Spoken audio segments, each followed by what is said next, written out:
Hey, good evening, everybody that's watching. Welcome back to another recap of Lovecraft Country, episode 6, titled Meet Me in Daegu. I'm saying that right. Is it Daegu?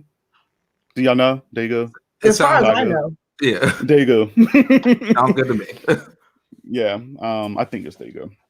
And we're here to just talk about what we just witnessed, experienced tonight. So before we get started, let's introduce some folks we have on here. So we have Brother Ghoulish. We also have Zoe, also known as I don't know Gravity or Zero Gravity. And also Ryan, Brother Ghoulish. I already said Brother Ghoulish, but people need to know your real name, Ryan. So so welcome guys. Welcome. Thank you.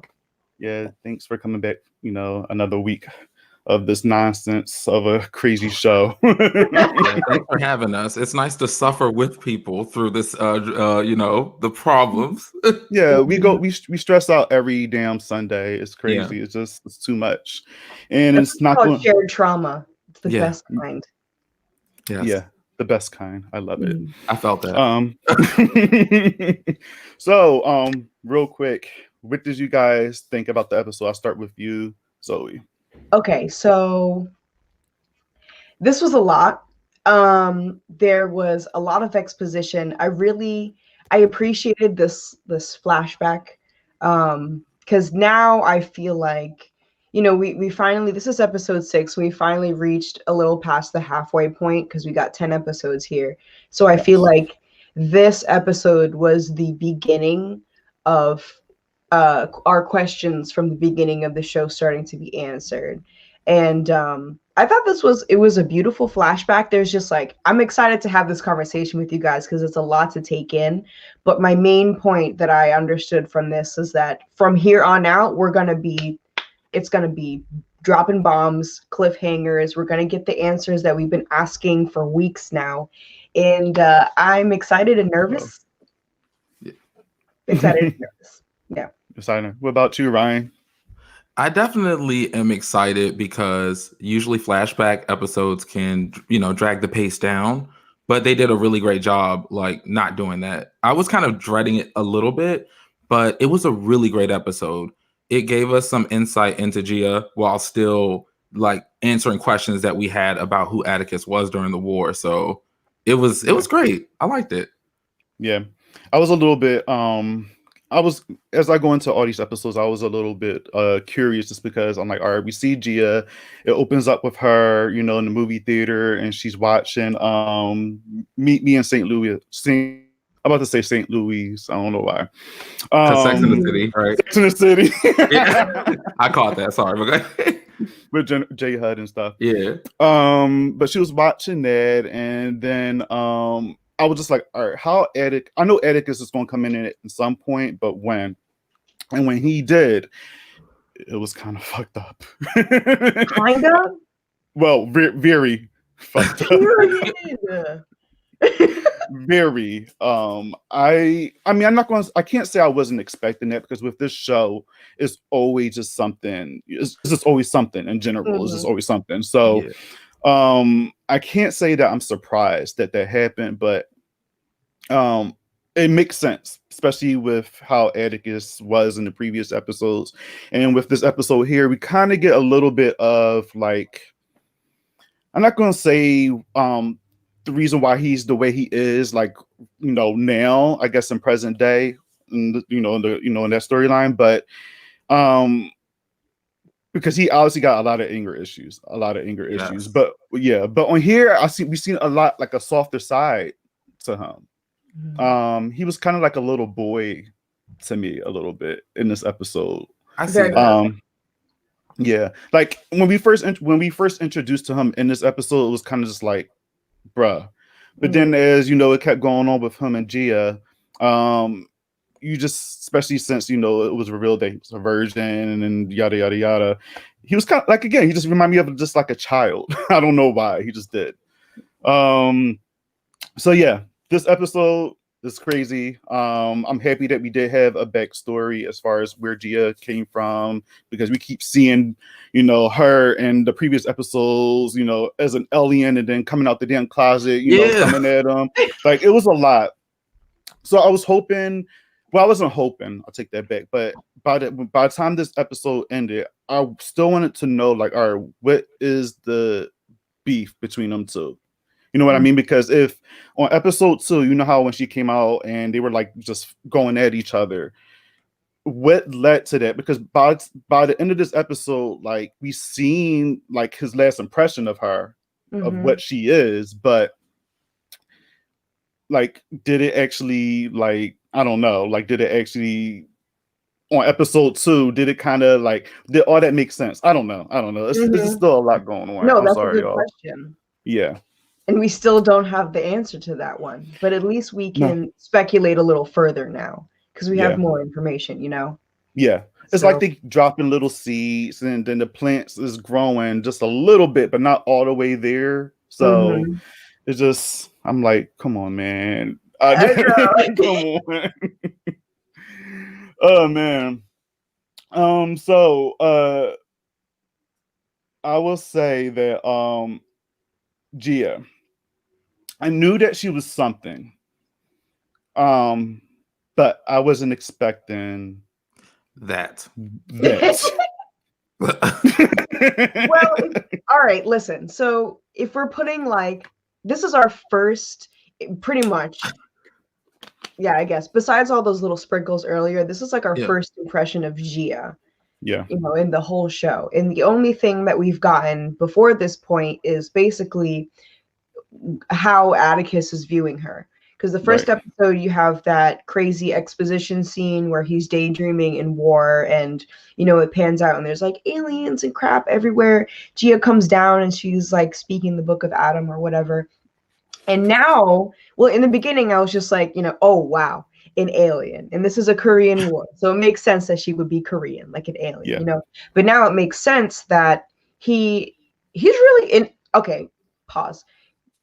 Assuming that where we left off just now, at the end of this episode, I'm assuming that is the last time that Tick has seen Gia, and because it's a little traumatic. So in my head, I'm assuming that that's where they left it.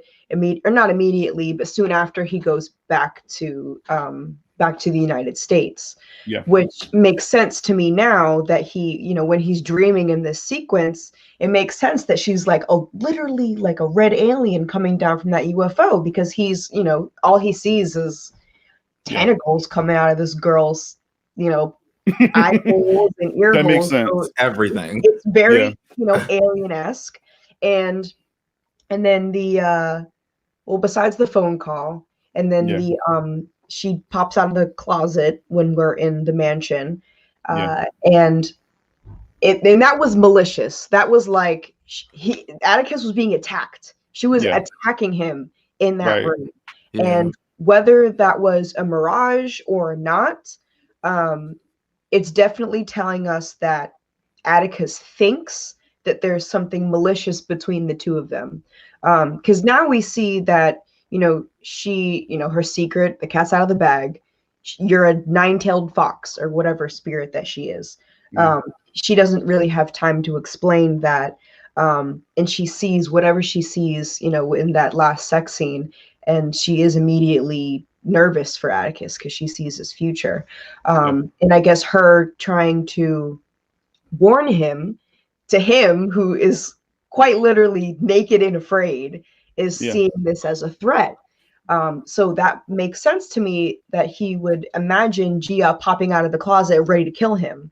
Because, I mean, if you were Atticus, like, what else would you think other than this chick is an alien and she's trying to kill me right now? True, understandable.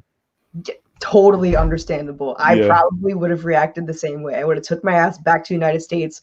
Never. I definitely wouldn't have called her, because remember he called her from the motel. I wouldn't have done that. I would have. Who? Gia? Who? Yeah, I don't. Yeah, Atticus. No. Oh yeah, he died. Yeah, right. I don't know. Exactly.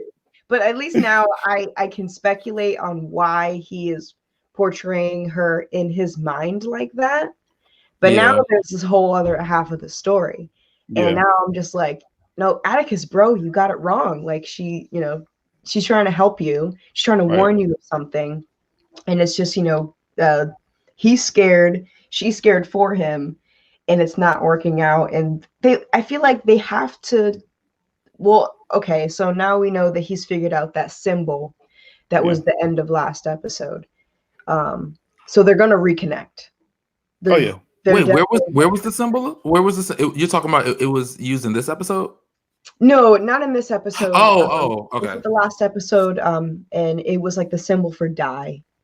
Oh yeah, right. because remember he was going, and we were remember Ryan last week we were trying to figure that out. We were just like with the yeah, and then that's when the call happened. We was like, all right, whatever, cool. And that was messy.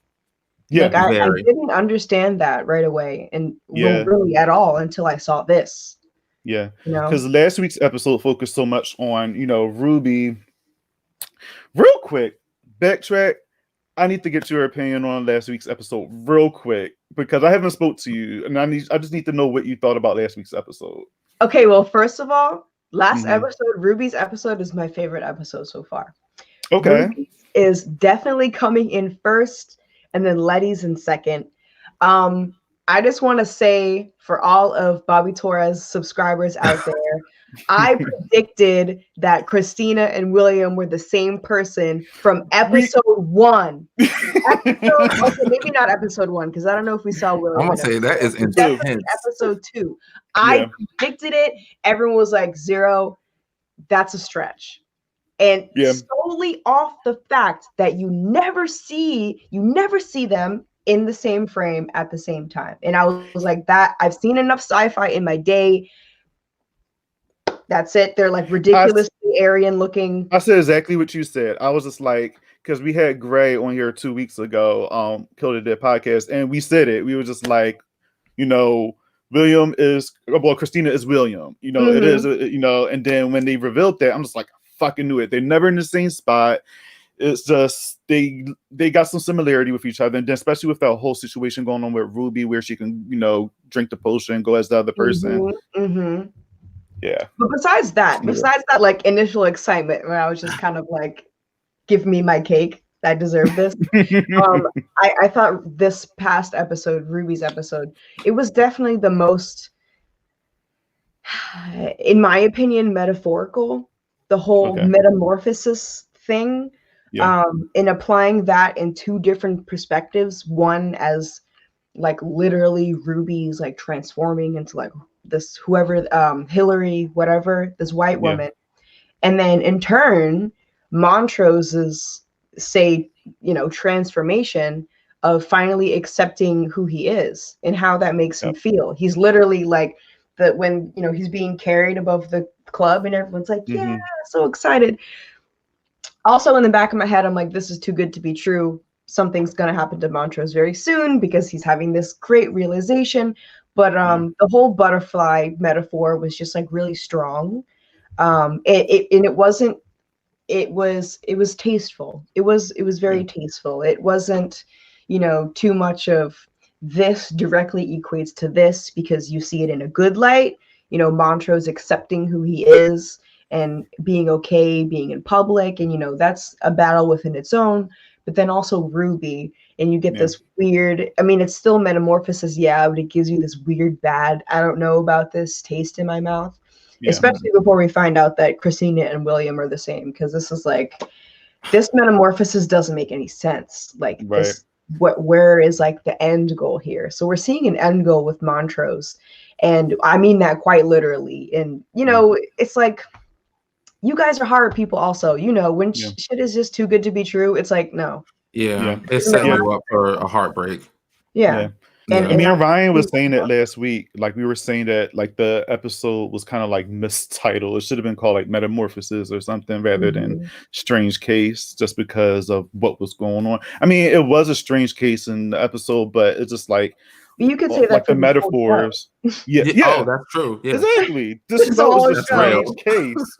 Yes. Speak So these real words. Speak these hello. real words. And Yes. I have a question for you guys about the last episode. So Yeah. I Okay. didn't realize initially that the white woman that Ruby turns into is Mm. the same asshole chick from the Artem, the town, who with the dogs at the Yeah, mill. we talked. Yeah, we talked a little bit about Yeah, that. I didn't Yeah. know that. I forgot about that. And Ryan was just like, it's the same chick. I was like, oh shit. Forgot. And so I'm thinking, like, was she really who we thought she was?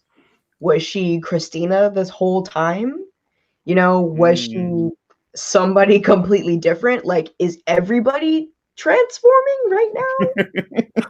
Right, is everybody I'm just like, it made me so skeptical. Are they the Decepticons? right? I'm just saying. Oh my shit. god. Further Well, just conspiracy in my head. Yeah. I'm like, You're in good company. I'm also very conspiracy. And like Bobby was saying, how him and Gray was like, Christina is the same person as like, I mean, you're in good company. Yeah. We're sensitive to it. Yeah. But it's like a love spidey it. sense, you know. Well, Yeah. I'm happy that I got your opinion because I was just so curious because so much happened. That was one of my favorite episodes as well. So I just was curious to know what your thoughts were on the Thanks for episode. It asking. was crazy. My whack ass It opinion. No, that was lit. Yeah, Yes. it was. It was a great episode. It was. All right, so this week, Gia. All right, so before we figure out what she is, like in the beginning of the episode, she's having conversation with her mother. Correct? That's her mother. Yes. Mhm. All right, and at first I was confused. I pretty much think we all were when she was saying something about you need to get more men and all this other stuff, and I was like, well, why the hell does she need to get more men? Like, I know she's something, but why does she need more men? And then we find out, you know, why. But before then, like, she goes on this speed dating thing, trying to find the right guy, whatever. And then she goes to the bar and she ends up bringing this guy in. And they having, you know, they're doing the do, having sex or whatever. And then, guys, she fucking had these Strange case of Gia. That's what it should have been called. Because she was doing some transforming too. Child, that was on another level. She had like hairy tentacles coming out the ears, the eyes, the mouth. I'm like, oh my gosh. When it came out the eyes, I was done. I said, you know what? Oh my God, that was it, wasn't it? Because the ears and the nose and the mouth, that's enough. That is but then the eyes just... Well, let me say one thing about the eyes. I wouldn't mind that because I get sinus pressure behind my eyes. So it wouldn't be bad to just like on occasion just kind of... Because then, you know, it would just... You know how you itch behind your eyes? Like, no, yes. Okay, so I'm about to say, y'all just not with me? Like... I mean, I get that, but that's the last thing I probably want. Oh, it could be good for migraines. You know, migraines sometimes. That's definitely a lot of pressure being relieved, and you can see how she just kind of lets them out. It's like she had a crystal clear voice. Her sinuses were clean. Success. Very. We figured it out. Yes. But she pretty much has the ability to snatch souls, just by in my wildest dreams, man. In my wildest dreams. Yes, and then snatching souls, I wouldn't think doing it in that way. Having hairy tentacles come out from every, I guess, part of your face and body, I should say. Well, there was another one. Oh yeah, body. Yes. You know, she had them wrapped. She literally had them wrapped. Oh my God. And she is also able to see into their past and, you know, their life and stuff. But, you know, she actually gets to see more with Atticus, but we talk about that when we get there. But at this point, she's able to see into the past and stuff like that. And then the guy just fucking explodes. He bursts. And there's blood everywhere. Yeah. Why'd you do the chef's kiss? That's everything. It's amazing. It really was though. It was amazing. Everywhere. Like, Yes, you got hairy tentacles Yeah, and just sinus relief. Yes, all of that, everything, the whole package. What an every time episode, guys. So that happens, and obviously her mom is cleaning up, and she's saying like, "Oh, you need to get I think like 10 more souls or whatever," and I'm just like, "Oh, It wasn't why?" until that moment did I realize that the mom is in on this whole thing, and she's not just pressuring. And I do understand, especially because it's it's 1950 something or just 1950, I think. Yeah, it was. Yeah, and Asian cultures definitely do stress the importance of marriage. That's that's not made up. And even on top of the fact, this is 1950, so I'm sure it's especially important. So I don't think any of us batted an eye at all when her mom was like, especially because the man of the house had died. So there's no man of the house, there's no honor here, there's no respect. So you got to go get yourself a husband. That's not out of the question at all. And then this dude just straight up explodes in Gia's bed, and her mom was like, "Another one, bring us another one. We're not done yet." And that's when you're like, okay, she's not just a monster. Like everybody's in on this. Yeah. That's when it started to become a little more cohesive at that moment. Because besides that, nothing was really weird. Yeah. Because it's like you said though, because I interpreted it the same way at first. It just sounded like she was just pressuring her to start a family of her own, like go find a man, and I was like going along with it. But I remember when I realized that she was in on it, I misinterpreted the reason. I thought at first it was she was processing these dudes so they can rob them because it seemed like they had money issues at the beginning of the episode. But I was the kimchi thing. Yeah, you're right. Mm-hmm. So that's what I was wondering, but I like the real reason a lot more because it was very creative and I didn't see it coming. Yeah, at all. Yeah. Yeah, same here. Like again, I said like I had a feeling like Gia was something just because again, nobody in these shows are safe. Somebody's something. Yeah.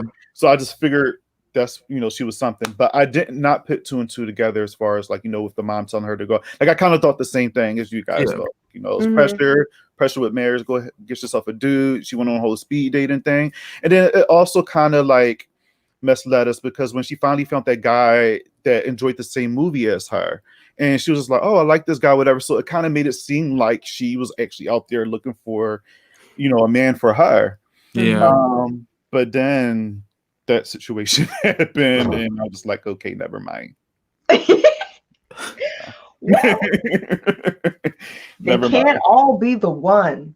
They can't. And some of them do exactly what she went through, which is they seem like they have so much in common with you, but then they're just not interested. And it could be for the most frivolous reason. And the funny thing was, I actually felt a little bad for her up until, dude exploded, because I was taking it as she just really wanted to find someone. Not so much because she wanted it, but because she felt like it was what was expected of her. But it would be nice to have someone. That's just how love operates. Yeah. So before that scene came where like, everything went down and she went home with this guy, I was feeling even worse for her because I thought she was trying to use sex to essentially like, oh, maybe he'll fall in love with me if I have sex with him. So this sounds dark and creepy, but I like where it went versus that path because it is so heartbreaking that someone would try to use sex as an object to, have someone fall in love with them. So I like that she was able to say, no, it's not that kind of party. I'm completely in control. And in fact, you're dead. That works for me. Boom. Boom. And then, mom said 10 more, the momager from hell. 10 more. She like has a tally sheet. She has a tally sheet and she's just like marking people off as people going out and stuff. Like she's a monster. Yes. Guys, she had to do that 100 times. Right. Like, and then she stops at 99. 99. I mean, Atticus was lucky. He was so lucky. As hell, man. If so lucky. I were Gia, I was that. Wait, what? You went through with it? In the hospital. When he's like, I wouldn't have waited. I wouldn't have waited at all. Yeah, No. because that moment right there. All right, so we're going fast forward. So obviously, like the war starting and stuff like that, and they saying one of the nurses is like a snoop or something like that, and Yeah, her she's a best communist friend, spy. yeah, and her best friend, took, I think she covered for Gia, right? Yeah. Mhm. Yeah, because it was obviously Gia, and she covered for her. So the guys shooting, the girls and stuff like that, and then we see Yeah. Tick for the first time, and I'm just like, oh shit. And then he's the one that kills her best friend. Like he shoots her in the head, and I'm just like, this is how we're introduced to Atticus on here. Yeah, Like, damn, bro. Like, I know you had to do some fucked up shit, but I was not, yeah. I wasn't There's the ready for answer. that. Because, we've Yeah, been hearing for 6 episodes now, I've done some really bad things. How yeah, bad are the things that Tick's done? I don't know. Don't ask him about it. And now we Right. know. And it's pretty freaking bad. It's yeah. pretty traumatic. Yeah. And then Yeah. we get to Gia, like and then he gets hurt. And Yeah. then like Gia recognizes him and the bed. And at that moment, like Zoe, she was just like staring at him, and she's like, "I want to kill this Yeah, motherfucker." She was just like, that would she have In a had been to my take a step mind. trance. outside. She was in a trance, like Yes. she had to take a step outside. She was just thinking. But then as she's helping him a little later, he's talking to her and he's trying to get her to like read to him and stuff like that. And then they kind of just built this connection. They start to, relate to each other and, through just by talking about the book. And then right there, I can just tell that Gio's going to lose focus. Yeah. She wasn't going to hurt him. Yeah. Because obviously we know she didn't hurt him because this is in the past, and Yeah. obviously Atticus is alive and dandy. But I just knew at that moment, like, all right, she's gonna fall in love with this man. He's gonna fall in love with her, obviously, but it's going to have to come out that he killed her best friend at some point. Mhm. Yeah. Yeah. So yeah, I was just like, I just want to know how that was going to open up and how that was going to happen. And then like he falls in deep like with her. He creates the whole little movie thing, another Judy Which was Garland cute. movie, which is adorable. I was just like, Yeah. oh, that hit my heart. I was like, I Yeah. would have been like, how close was I to my best friend? Because he's doing everything right now. I'm sorry. No. Ryan. I'm That is sorry. a party power right there. Oh, I'm brother, like, ooh, he Ghoulish? doing everything Yeah. How right. long we were friends again? I mean, maybe 2 years. Like, it's okay. I mean, she was like a communist. Like, yeah. I'd be total trash because Atticus did everything right. But I saw on Twitter, I don't want to take their shine. I don't know who said it, but it killed me. Because I always read my tweets during the show. Someone said if my best friend fell in love with the person who killed me, I would haunt her ass. And Oh, I fell clean Totally. out of this house. Totally. to hell. I would do the same Yeah. thing. You are Like, gonna you fell in see love with my my killer. on the back of your eyelids for all of eternity. That is There's so no other cruel. way around it. I'll be damned. My best friend, I hope she's listening right now. I hope Yeah. mine isn't all the shit I'm talking. He gonna be like, see, I already knew what was up. I better watch it. I better watch it. So yeah, it's crazy. So were you guys scared for Atticus? Because at that moment when they're watching a movie and that was sweet and stuff, but then she takes him back to her place and she's trying to get him, and I think right there she really was going to try to kill him because she kept going along with Yeah. it. She was ready and she was like, you know what, let me just get this out the way.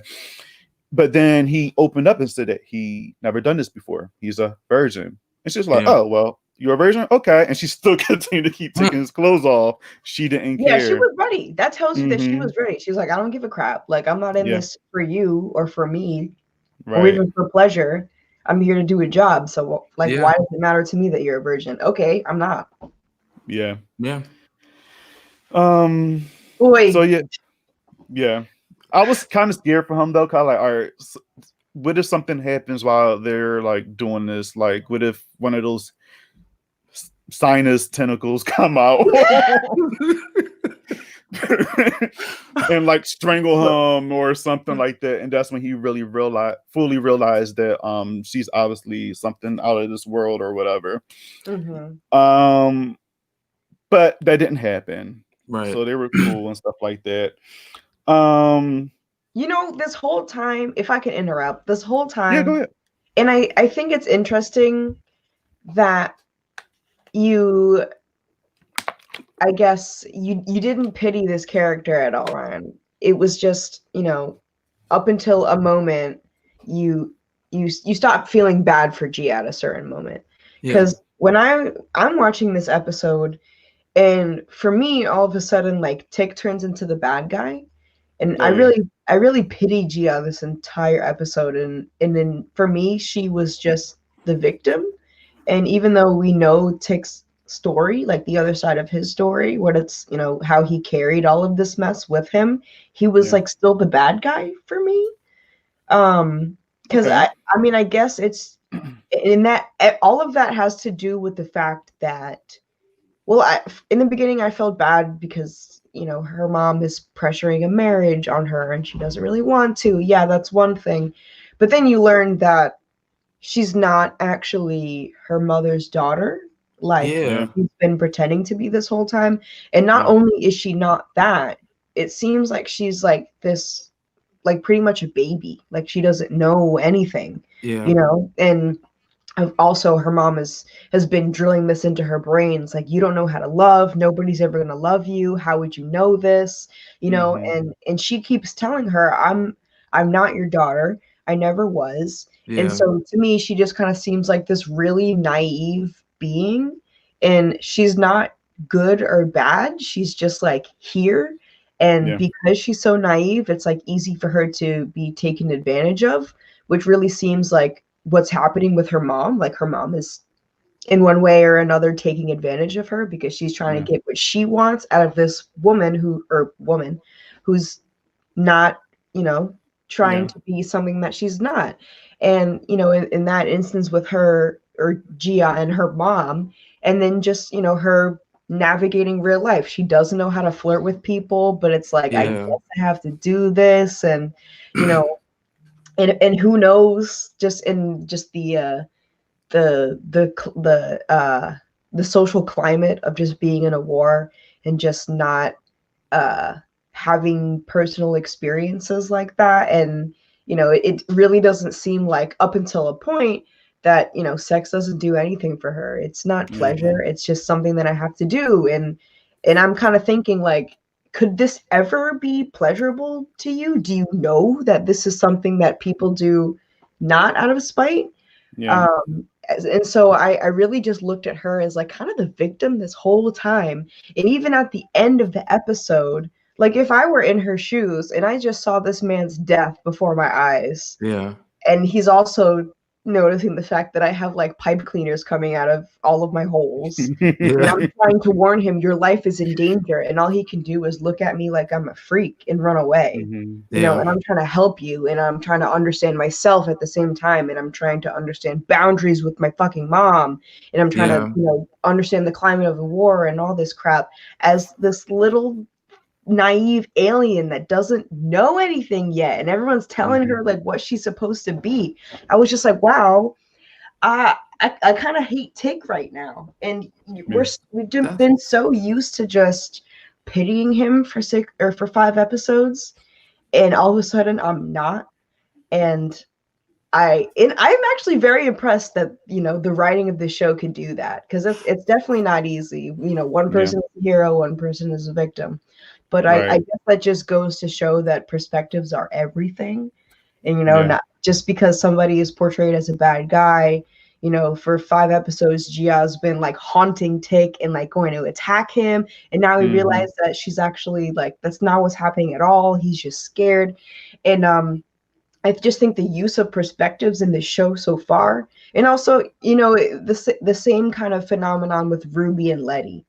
You know, their relationship as sisters. It's great, but you also understand why Ruby is like pretty sick of Letty's shit. But for sure. It's It's like, Yeah, and totally. it's all these different sides, and you really don't get that very often. And I didn't think that I would be thinking this way about Tick, about, fuck, like, kill him, just kill him. Honestly, like, But you know Yeah. what? These characters are so human in that, and that's what is so dope. Because absolutely. so many times in shows, the characters are just they're either, the good guy or the bad guy, and there isn't much gray in between. But seeing this episode, like you're talking about, it's Atticus from a different angle, Mhm. and it follows through on that flare of anger that you see come up every once in a while, especially in the last couple episodes to show he is human and Right. he's flawed. Like, all of these characters are flawed. Like, of course Ruby would be fed up with Letty's shit, because Letty is kind of like a vampire. She preys on the people around her. She's not very responsible. And being the older sister of that is very frustrating for her, because she just wants her to understand that the world doesn't work that way. And Letty's a good person. I think even Atticus, like Uncle George continually told him, is a good person. But, we're all flawed. And I think some of that is reading bad to certain people, because Montrose is one of the more controversial ones, because he's extremely flawed. Like, he's done something awful. And so to see him have this coming out in the most recent, the last episode, a lot of people weren't feeling it, because they're like, are we giving a redemption to someone who doesn't deserve it? And the answer is, it shouldn't be a redemption, because what he did was fucked up. He's flawed as fuck, but all these characters are, and they're exploring that, and it's uncomfortable, but that's what's really cool about horror. And I think, like with Gia, this character, I was nervous at first seeing her unfold, to be honest with you, because I thought they were going to go in the direction of she's emotionless. And I think that is a very bad thing to do for this character, to be honest. But I was pleasantly surprised that the writers showed she has emotion. In fact, she is so in control of her faculties that, like you talked about, right? She doesn't realize that sex is this pleasurable thing for you, sis. Like, she's going into this space in her head, and she's not allowing herself to be there while, sex is happening to her. And when I found out that, like, she was a victim of sexual assault, it made sense. Like, she turns her mind off, like she's going somewhere else, because to be there and be present with that is like being at the other end of a raw nerve. It's too painful to process what's happening. So she's not really emotionless. She is actually a master of her emotions. And it's really sad that that's what it took for her to get to that. And even with her having this Yumaha spirit in her, Kumaho spirit in her. Kimaho. I knew it. Excuse us, a bunch of Americans. You know what? She's pretty much Ninetales from Pokemon. That's what the fuck she is. Oh my god! I was thinking of her like the Nine-Tailed Spirit from Naruto. Oh my, yeah. I was thinking of Pokemon. I was like, Ninetales, Pokemon. My fiance and my younger brother, when they saw that fox on that page, they were like, yes, now you're speaking my language. All of my Naruto stands in my friends list. I'm like, yo, you got up on Lovecraft? You see that shit?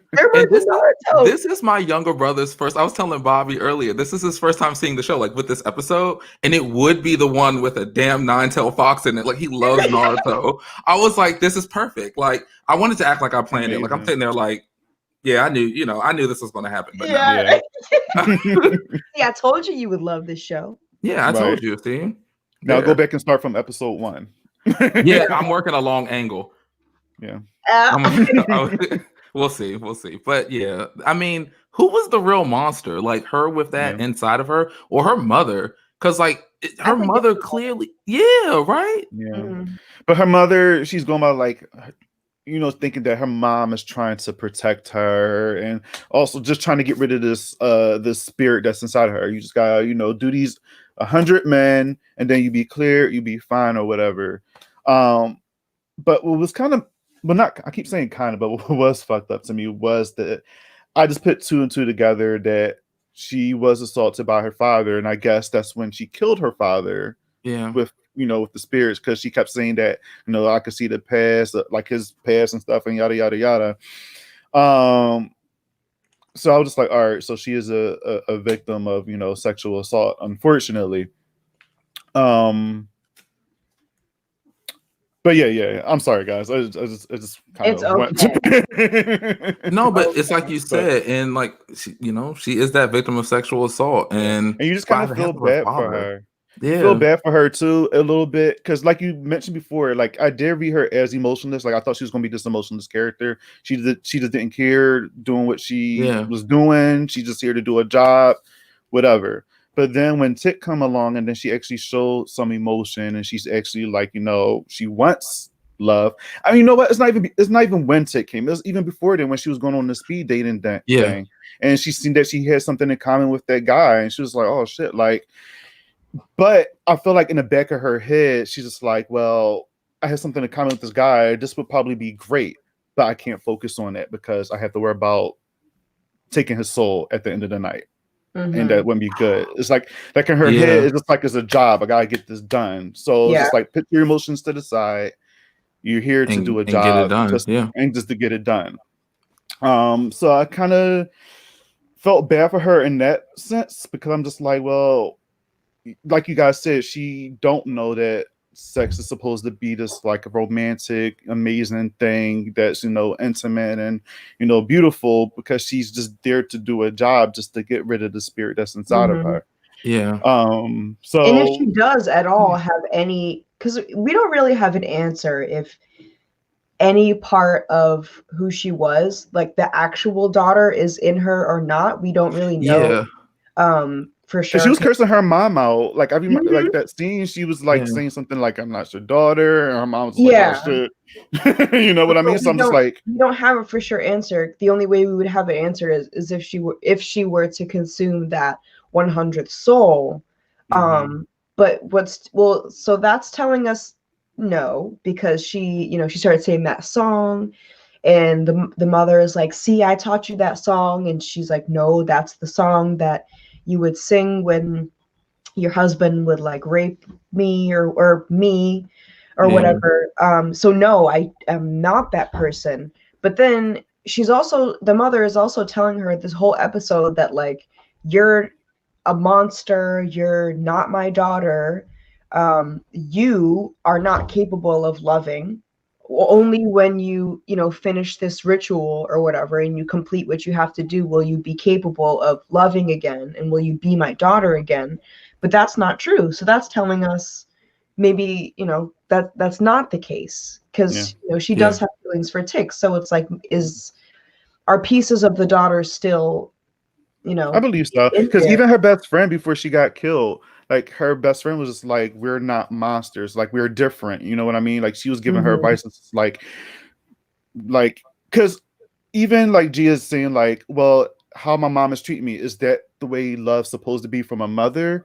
And her best friend is mm, telling her like, like no, like you're supposed to be yourself, just be who you are. Don't yeah, like she's the real monster, pretty much saying that about her mother. Mhm. So I feel like I do wish that they should have went a little bit more in depth when she lost her best friend. 'Cause I felt like her best friend was giving her like the advice. She was there for yep. her, and it was kind of like Did either of I you don't think know. that she was shady in the beginning? The Oh yeah, Oh, absolutely. yeah, Yeah, yeah. I I didn't thought she was understand shady. when At she first, I was thought like she was trying to talking come on about to Gia. I thought she was other like, I thought, going on a date with a guy, and yeah, she's like looking at her from hmm like across the room, which was weird. And then the thing I where thought she was just into her. That was it. that's what I thought. I was like, oh, that's she what I likes thought him. after. I Yeah, thought that like, oh, her mother is just trying to push her to bring home a man, but really she's gay and she doesn't want to do that, period. And I Right. was like, that's the thing. And then she yeah, meets up with the other matches with the other guy at the what is it called? Speed the speed dating. dating. He's like, Yeah, hey, come with us. And I'm like, why are you like, this is suspicious. This is Yeah. sketchy.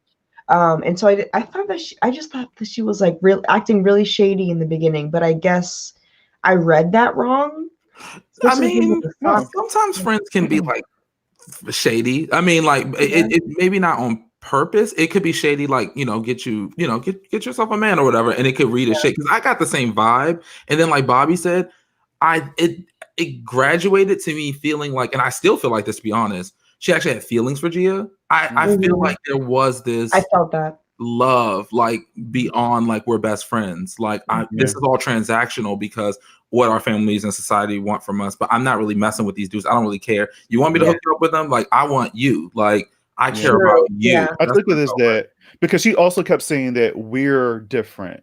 Yeah. Gia and her head's probably saying, well, I know I'm different. She knows she's different for the reason what she is, the spirit. But with her best friend, she probably thinking like, oh, well, maybe she's a lesbian, so she consider herself different.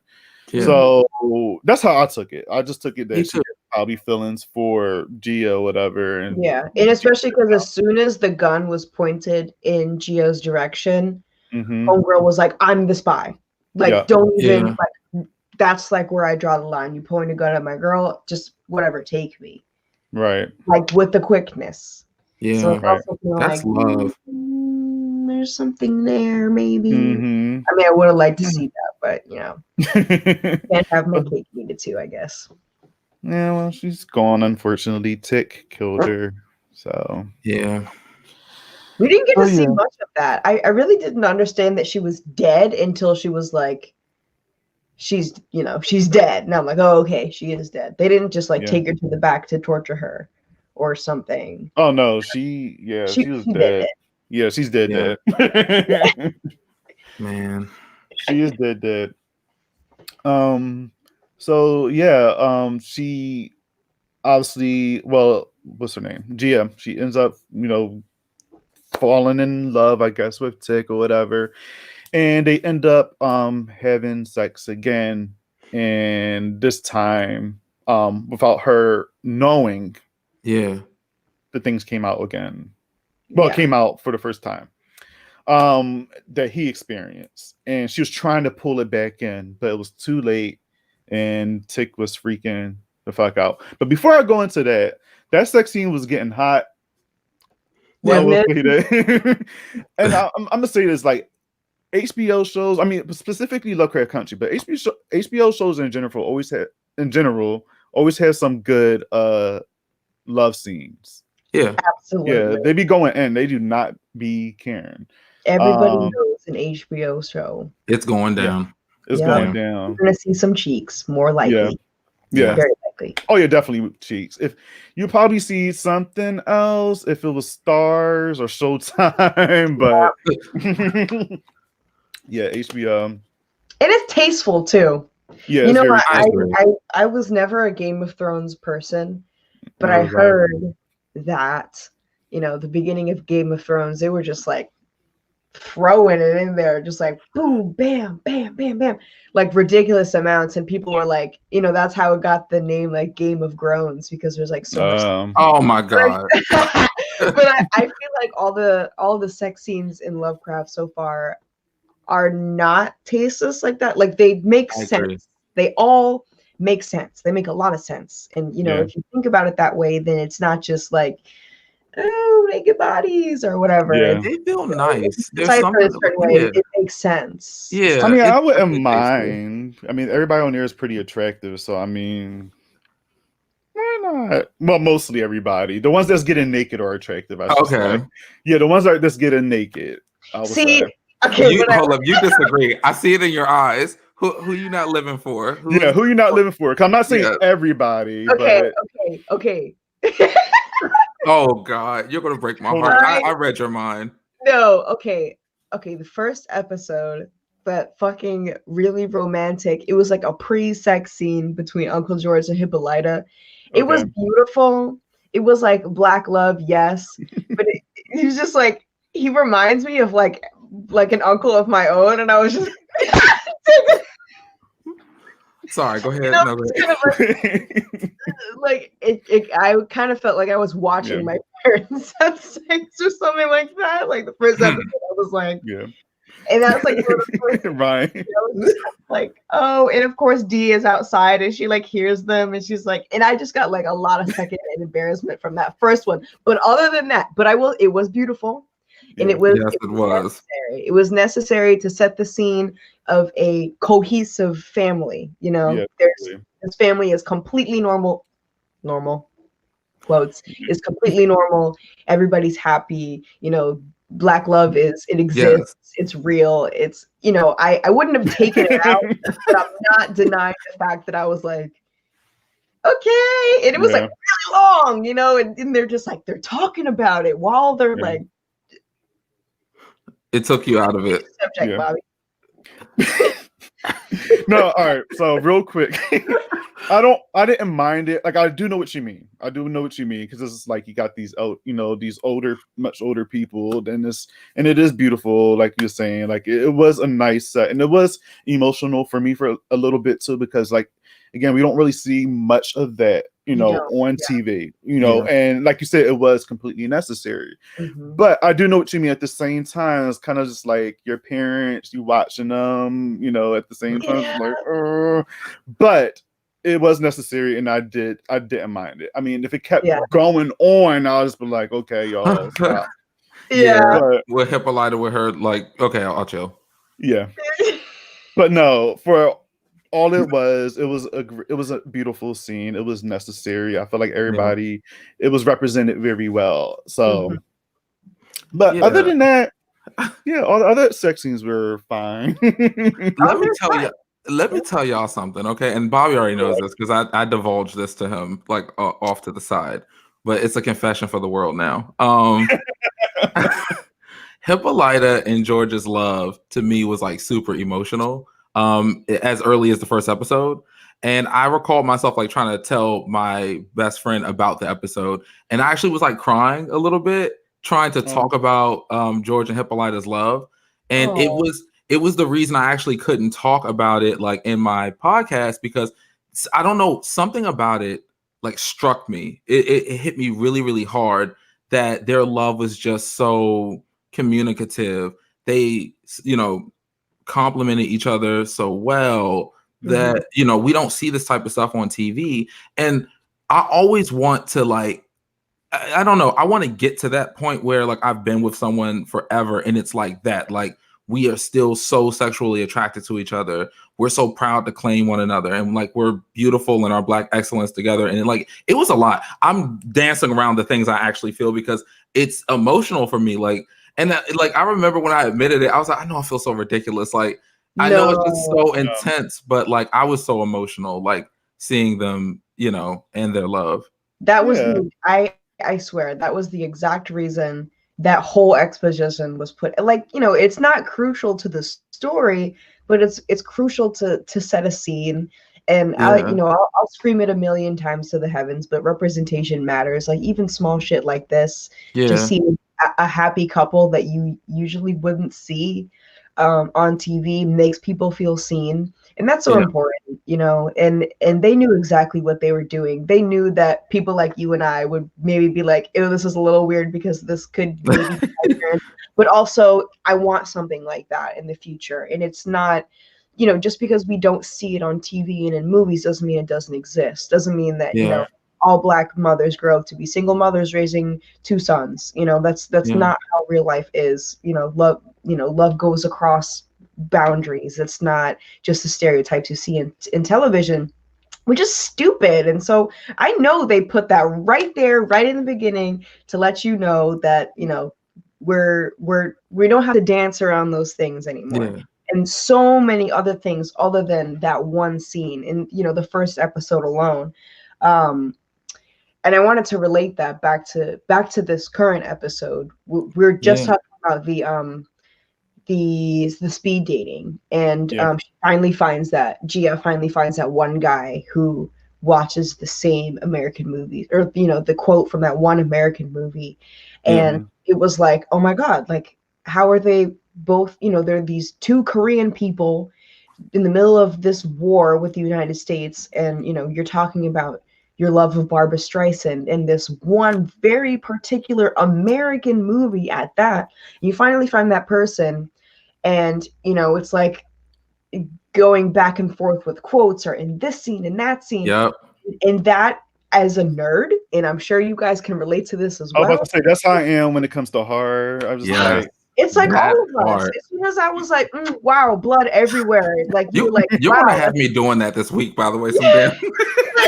It's so perfect. But go ahead. I was like, like, for people like us, when we find like-minded individuals, it's like the best thing ever. Yeah. But it's also not unheard of for us that, well, 2020 is a different story, but say when we were all in high school, when being a nerd was like kind of weird and you want to keep that stuff down low, especially in the dating pool, because you definitely don't want to know that you don't want this guy to know that you just started dating, that you like are obsessed with Power Rangers and you have like, you know, every Blu-ray under your bed or something like that. Yeah. And so the embarrassment of that kind of brought me back all the way to the first episode of, you know, Gia finds this guy and they have, it's like the same fandom. They have the same fandom. Yes. Oh shit. And, you know, for a lot of nerds, that would be like, oh, we could talk for hours. Let's do it. Like, I finally found this cool person. But in reality, it could be, you know, I'm embarrassed of this. And I don't want to be with somebody who likes Power Rangers. Like, even if I like Power Rangers, I want people to know this because that's embarrassing.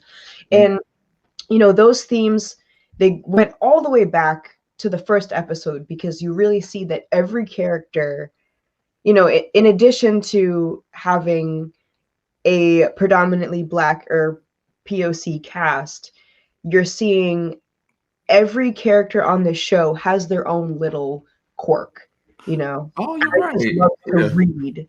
Like, you don't see you know, Dana likes to draw. with a broad nose reading books. Uncle George likes to read horror. Hippolyta she loves astrology and she has a telescope in there. Dee likes to write comic books. Like, there are all these little quirks and they're so happy and normal together. And then we get to this episode and Gia finally finds this guy.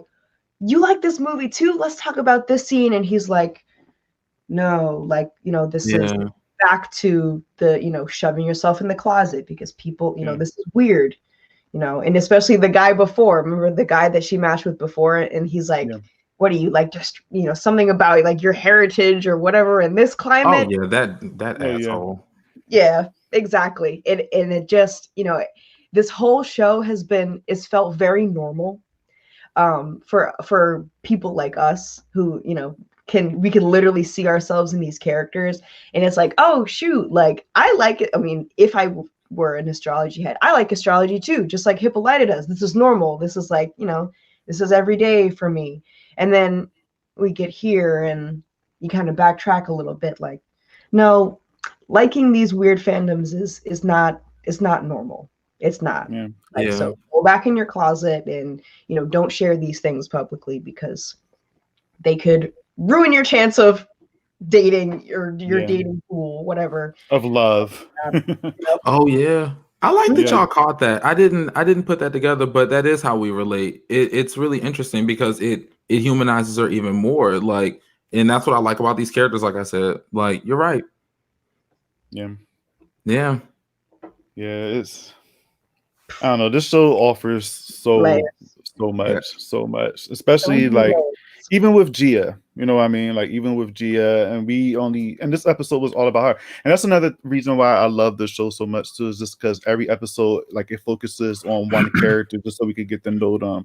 And then it obviously it all ties in together because it's obviously in one show. But with Gia, like, I wasn't expecting that type of story with her and Atticus. So I'm happy that we did get this backstory.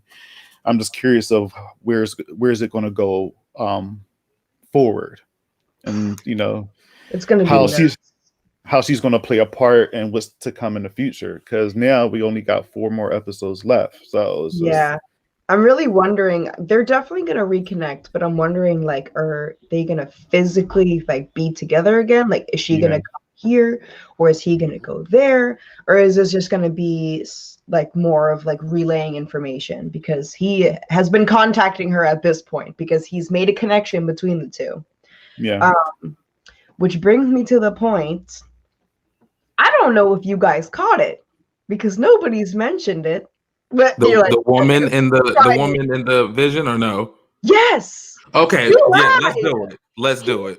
Okay. That's why I'm like, should have killed him in the hospital. He's lying. Oh wait. Oh yeah, that's right. For some reason, I thought. See, I caught that, but I thought that was something that she's seen like in the past, and I was just like, all right, well maybe she. Yes, But then I He was said, like, I'm a no. virgin. I ain't never been touched Yeah, before. so he was lying. So he yes, was lying. he was lying. He ain't shit.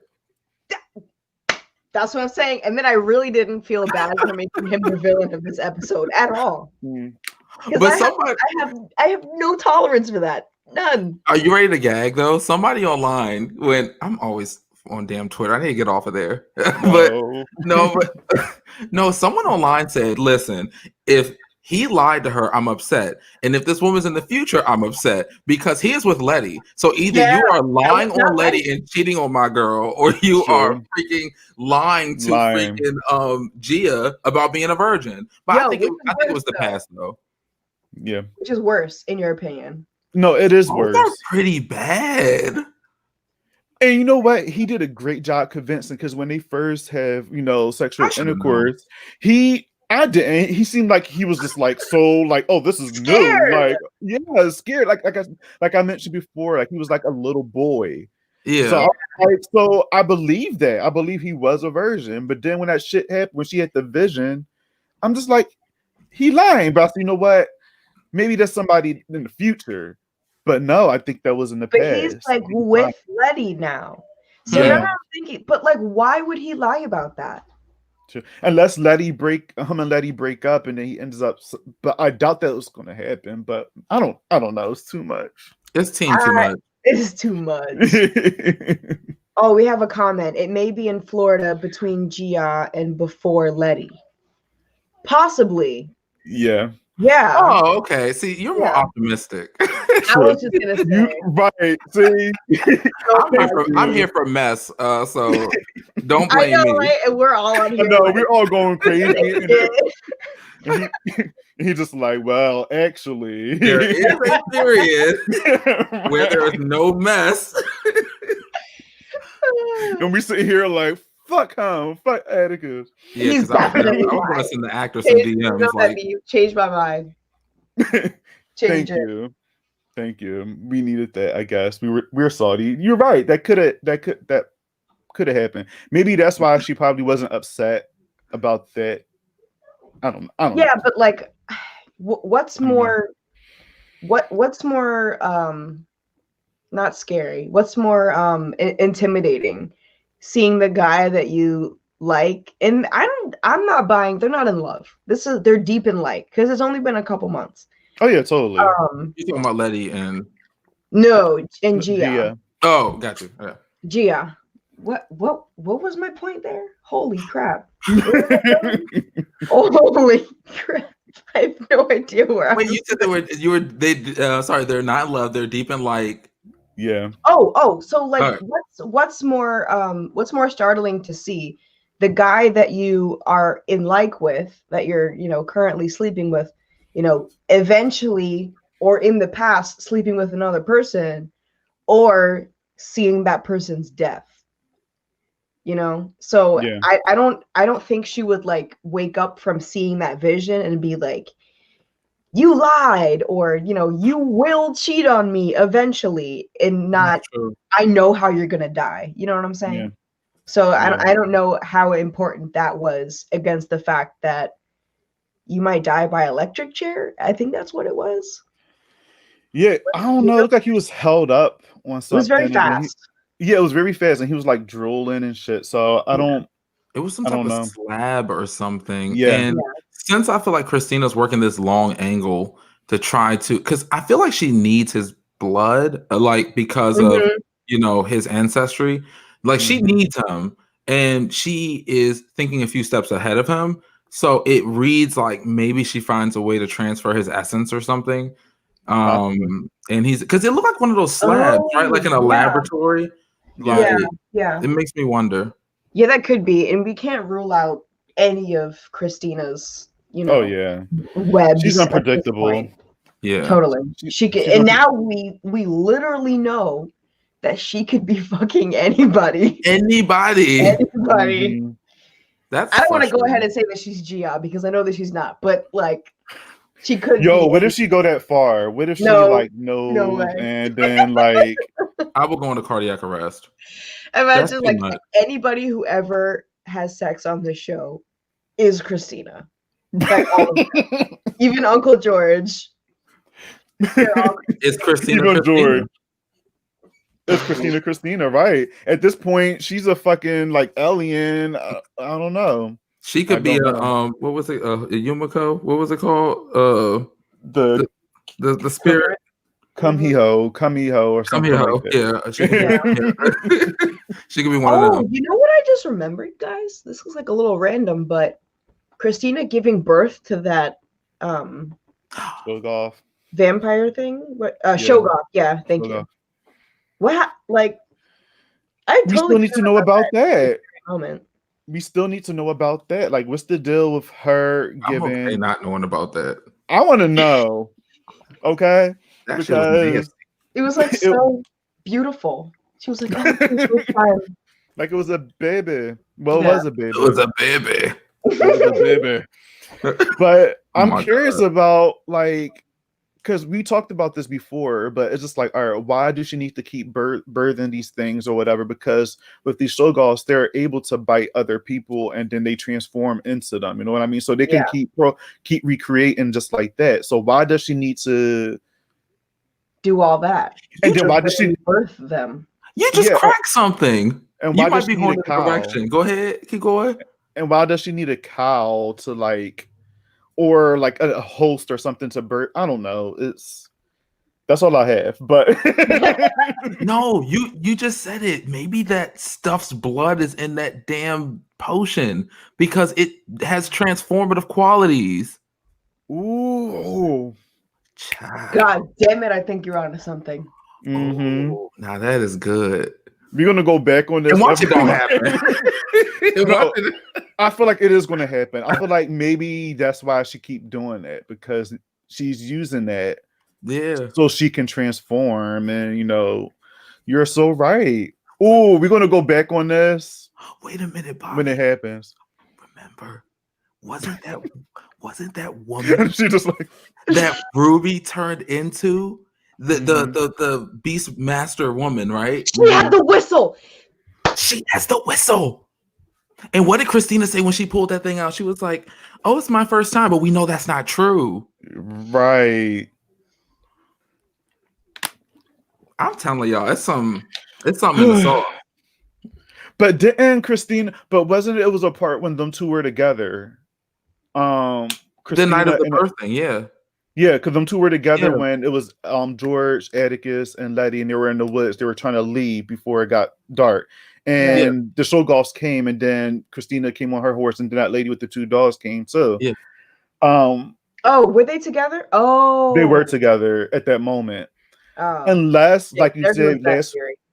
Yeah, but then again, I don't know, because Ryan said last week maybe they can turn into people that died.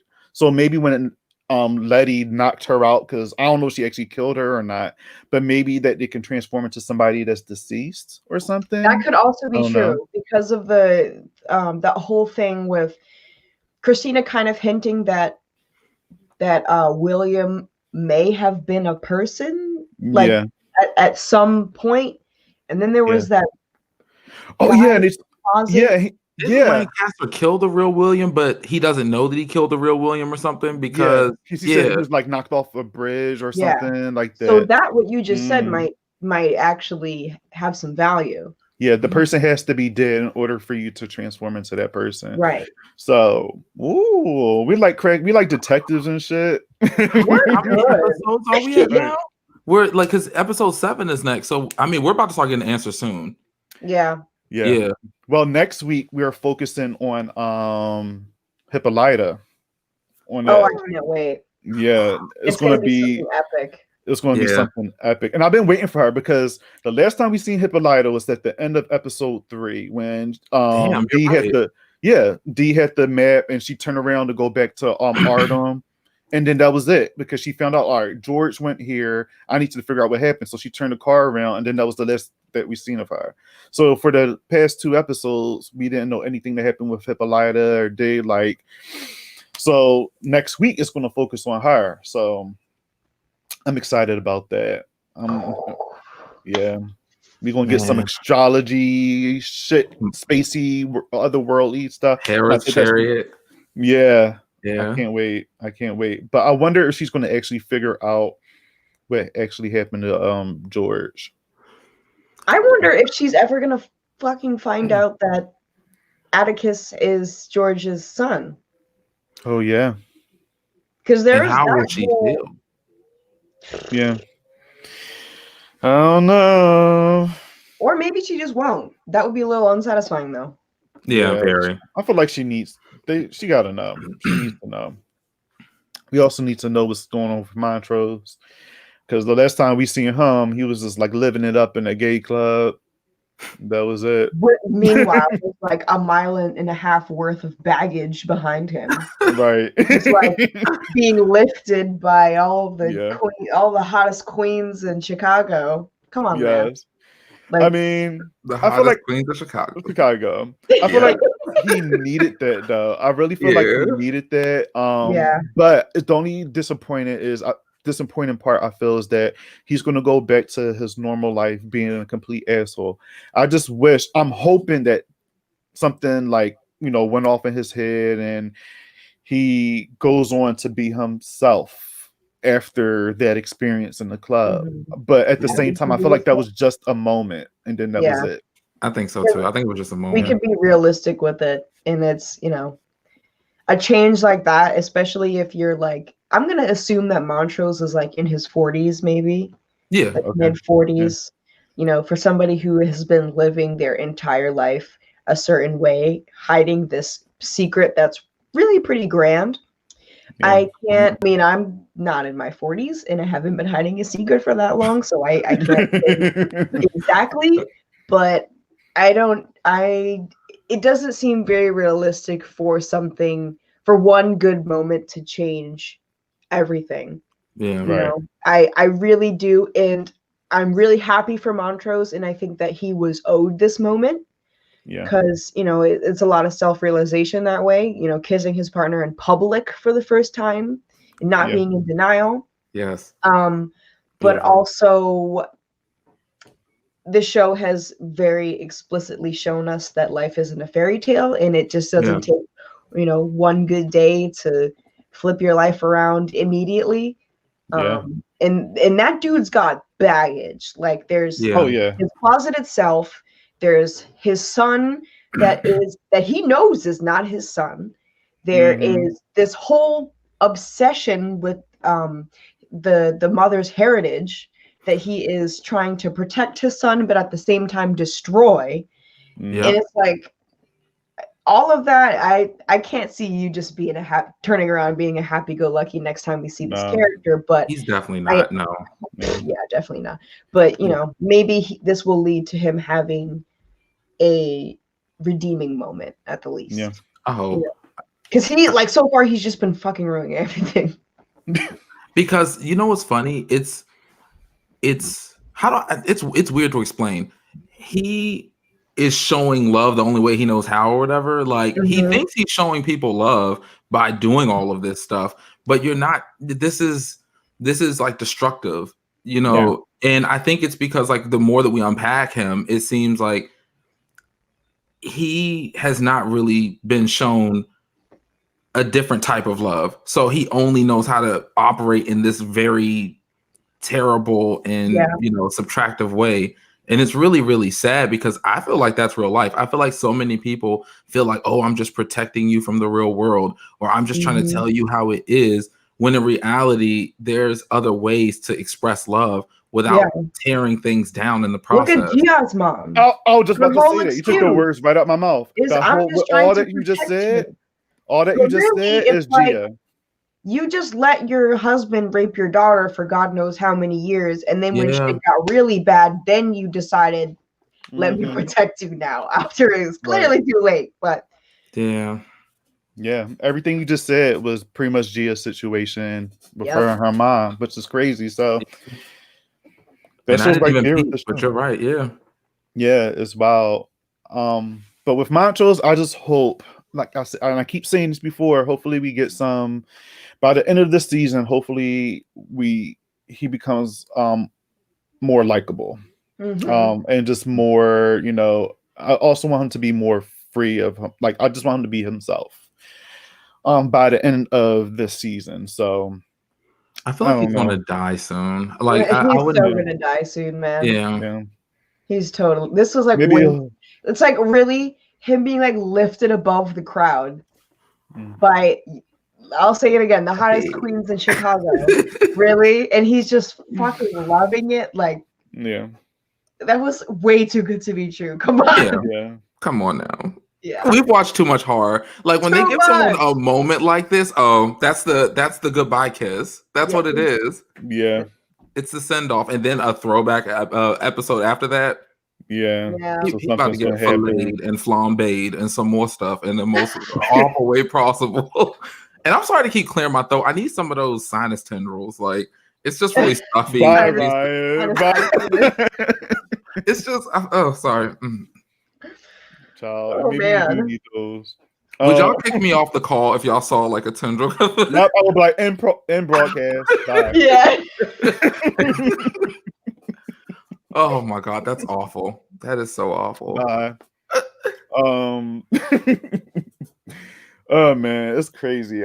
I just want to know, what are you guys predictions as far as with Gia and Atticus and even Letty, like because I feel like Gia is gonna come.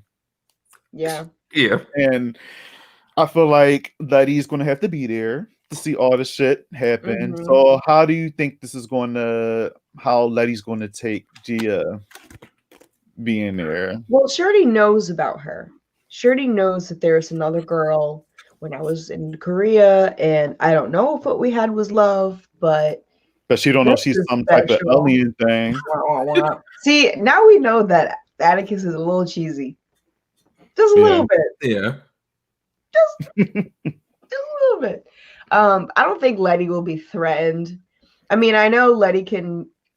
It was within her character to be a little shallow, but well, actually, I can't actually say that because the whole thing with the haunted house episode, Letty's episode, and like there is this really strong sexual tension between her and Tick, and then like I don't know, he just like does the wrong thing, and now she's off like dancing with this other guy who we don't even know who he is, just because I don't know. So I'm not gonna leave out pettiness for her. Okay. At all. But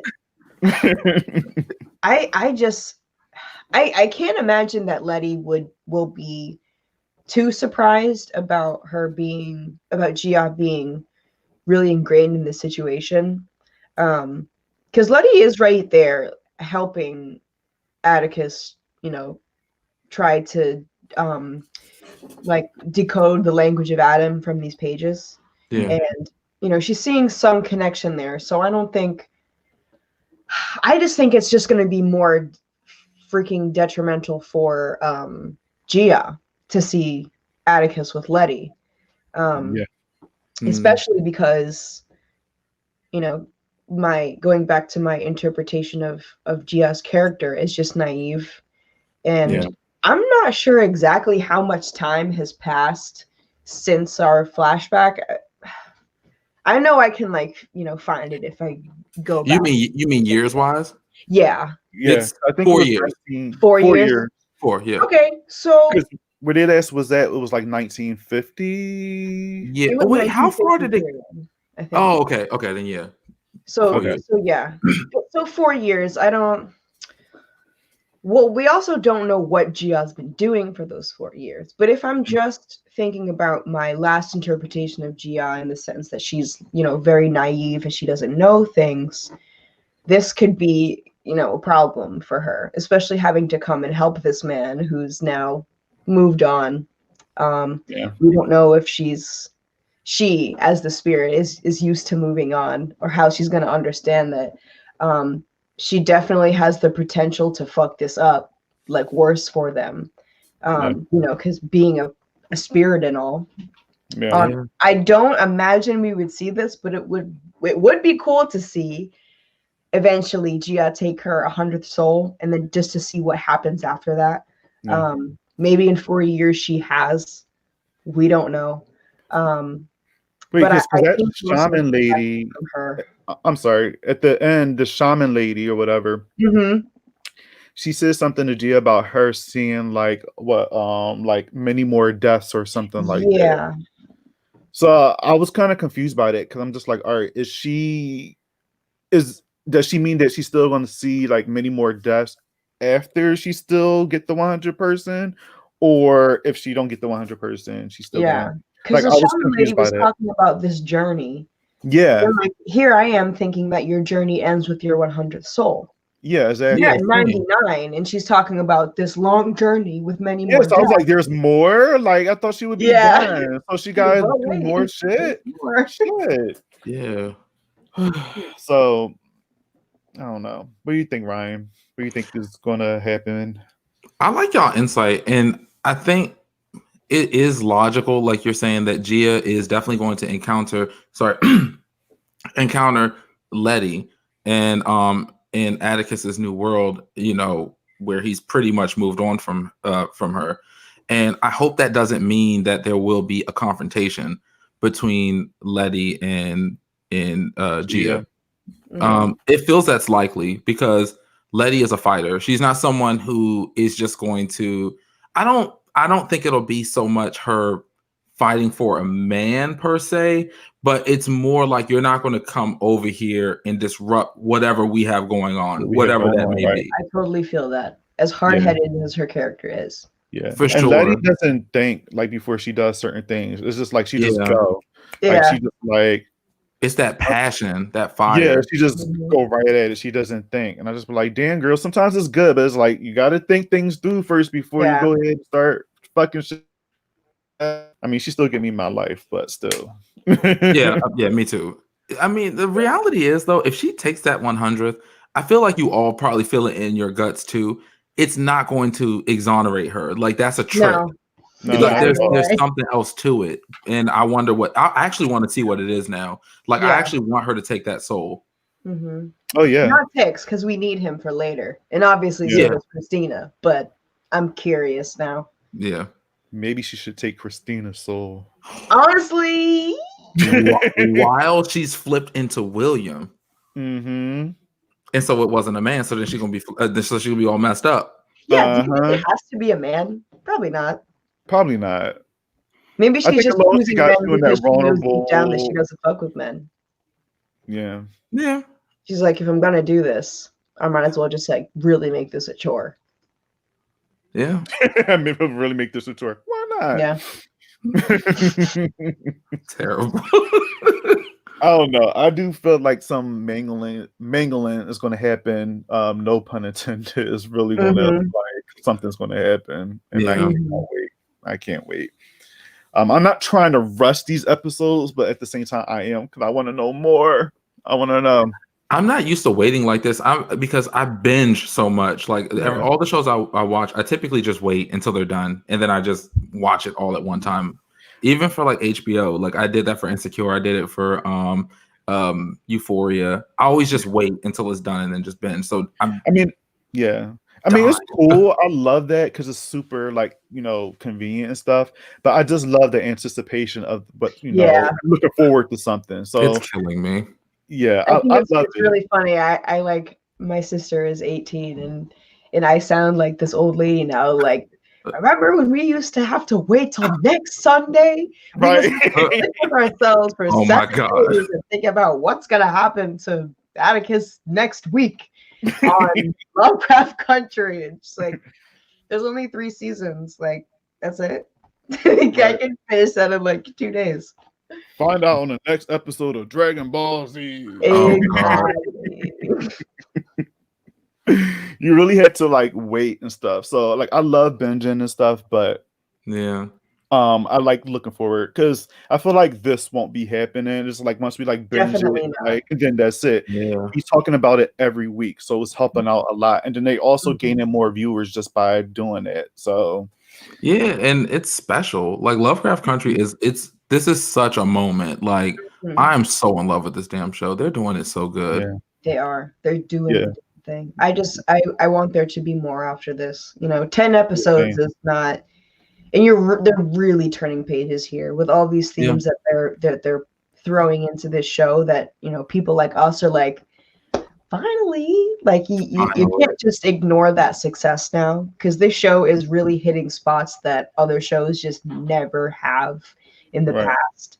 And I hope like other directors and producers and big television people are really taking notes right now, because this is how you get like a strong fan base. You make it relatable.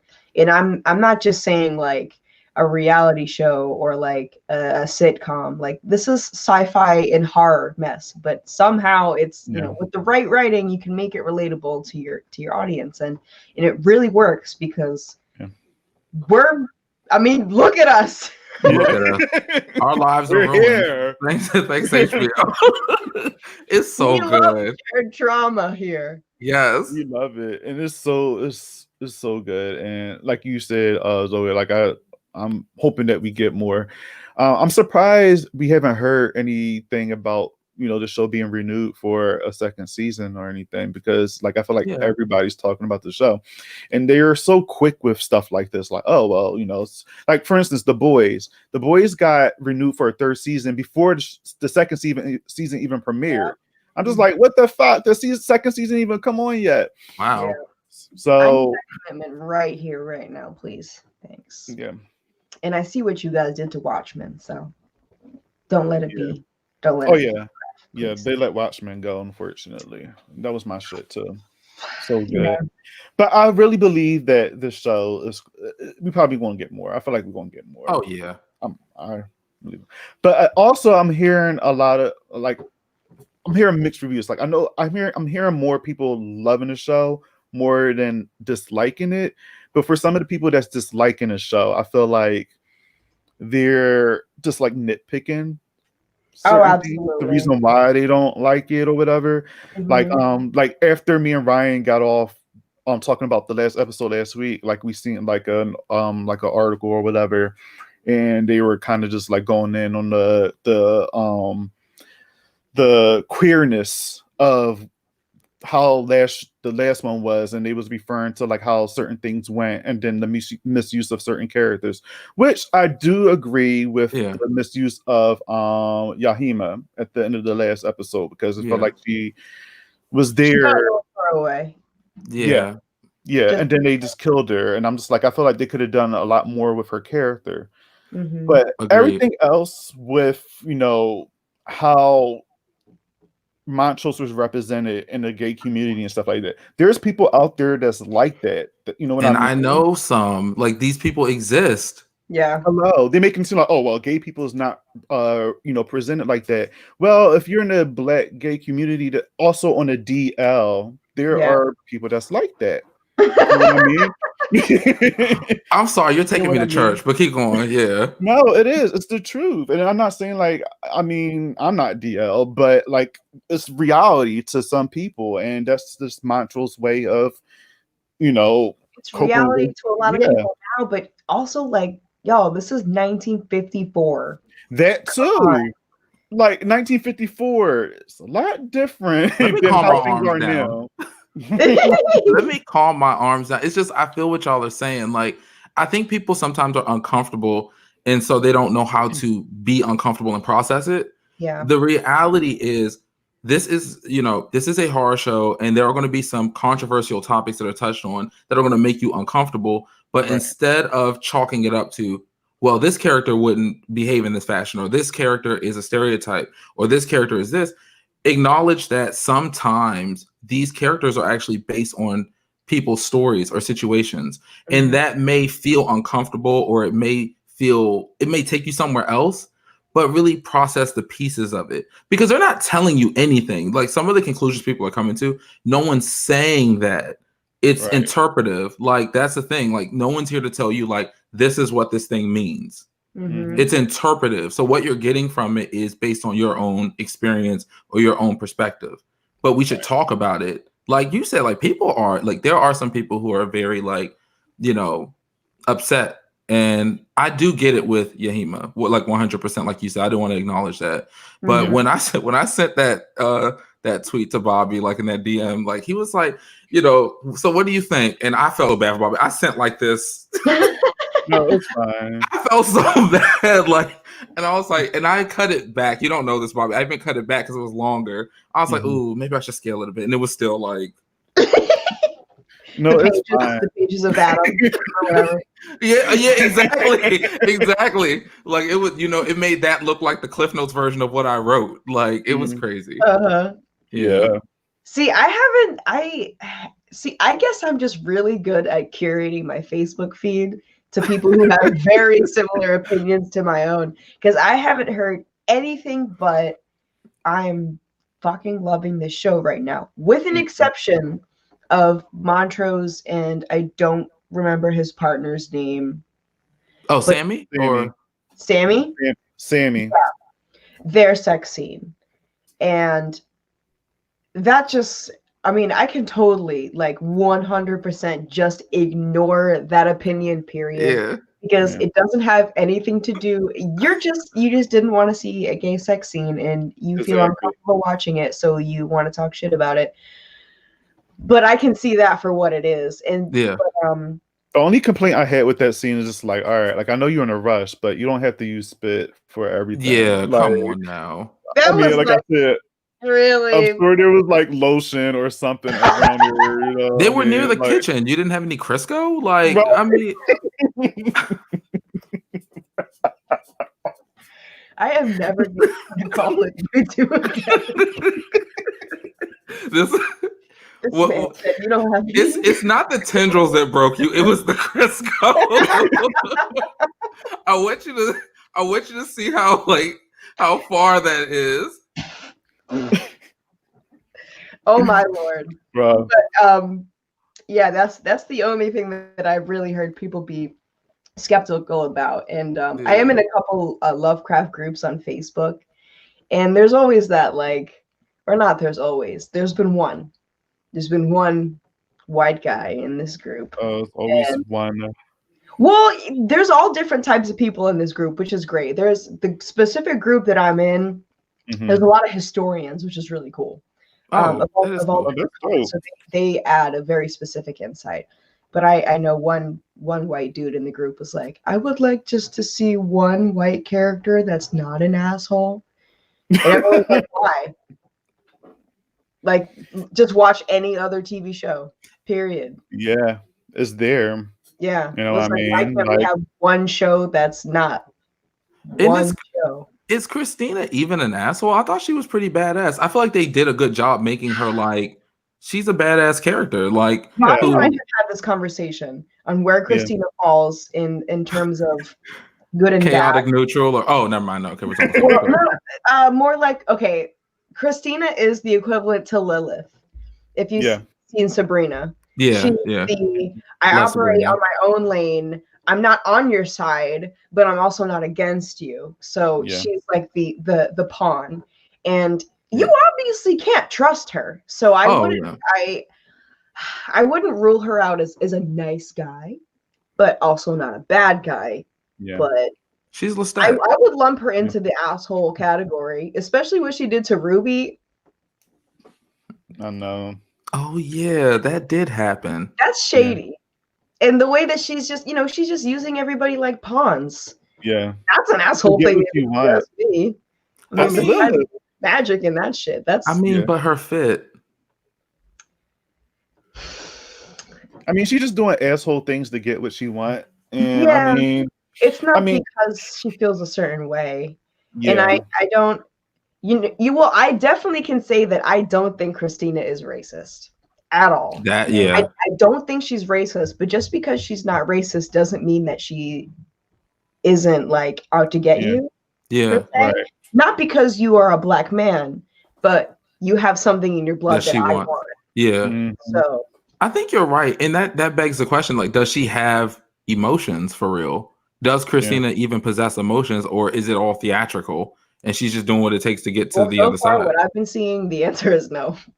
She just seems very focused. Like, yeah. She's a marble statue. Yeah, very Marvel Patrick Bateman. statue. Yeah. Oh yeah, very Patrick Bateman. Yeah. I like Christina though. She's cool. I mean, She's a but wild card. That's why she's a great character. I don't know Yeah. why that guy couldn't have just been like, see Christina for what she is. Like, but nobody, not. I don't want to say nobody, but I'm sure there is a handful of white Lovecraft fans who are patiently waiting for a white savior. But I don't think that's going to happen. And like, the majority of Lovecraft fans are here for the specific reason, which is representation in our genre. And I am positive that it is all of us telling the universe that we don't want another white savior. We're fine. So yeah, I mean, and it not it not having it not having the white savior is basically not, it shouldn't piss anyone off, because like I feel like all of us as horror fans, we enjoy the movies we enjoy, and we've seen so many films where there is like the white savior and we don't butt anybody over the head or having a good time. I feel like we rejoice with them despite the fact we just have a good time. This is just a moment where that's not happening, so that same energy should be reciprocated right now, because there's not. Yeah, it's not. Yeah, it's not that big a deal like that. Yeah, like, and on top of that, this is happening quite a bit with, because do y'all know about the Ballad of Black Tom by Victor LaValle? It's similar to this in that racist H.P. Lovecraft work is being taken and then repurposed from the Black perspective, and he did it in a book. And I actually want to read the book because of this. It was the horror Red Hook by H.P. Lovecraft, which was like an infamous like short story. It got repurposed from the perspective of a Black man in the same scenario, and it's called The Ballad of Black Tom. And it's like this, in that it's taking these racist H.P. Lovecraft like skeletons and filling them with diversity and like reclaiming the story, and it's really dope. It's I mean, the idea of Black Tom, you said? I'm gonna write that. Yeah. The Ballad of Black Tom. It's on my reading list. And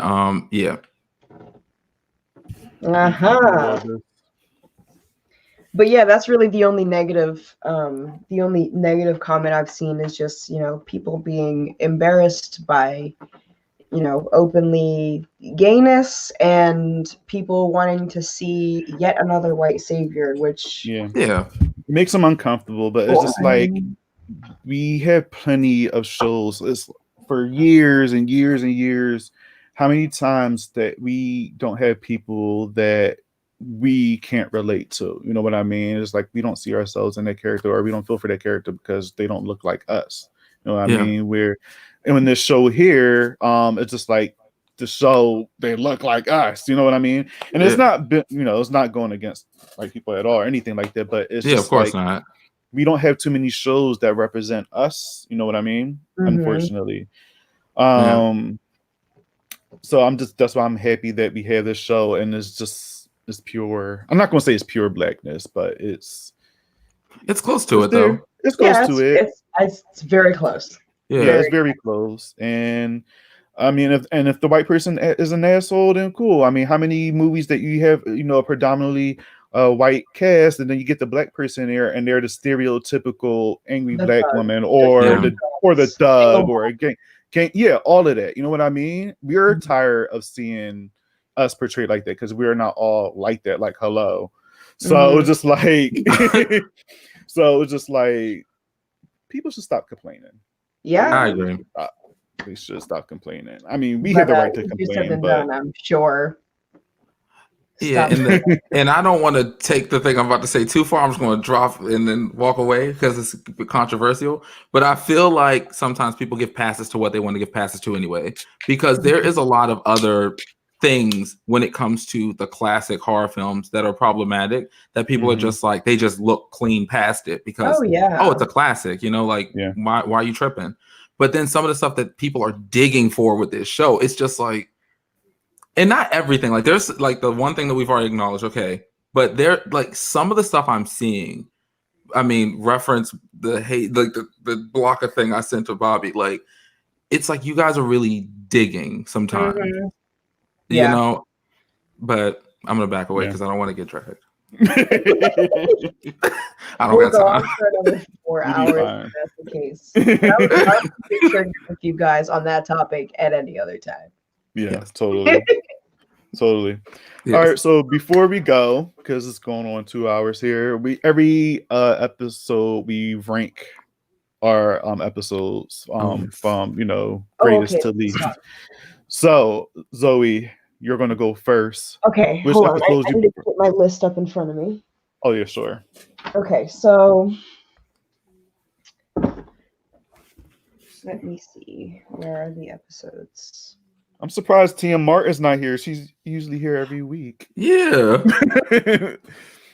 Probably busy. She was still All right. remember we thought she was still connected after Yeah. after the show ended. That was so funny.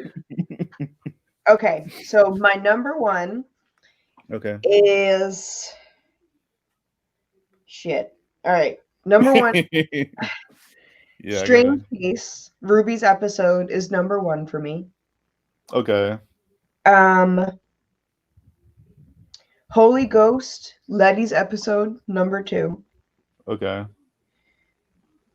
Sundown, episode 1, following. Episode 4, History of Violence, following.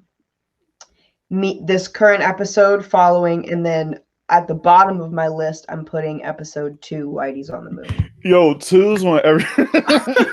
Is it? I know it is. It was Yeah. like Yeah. Even last week. definitely 2 my was least on. favorite.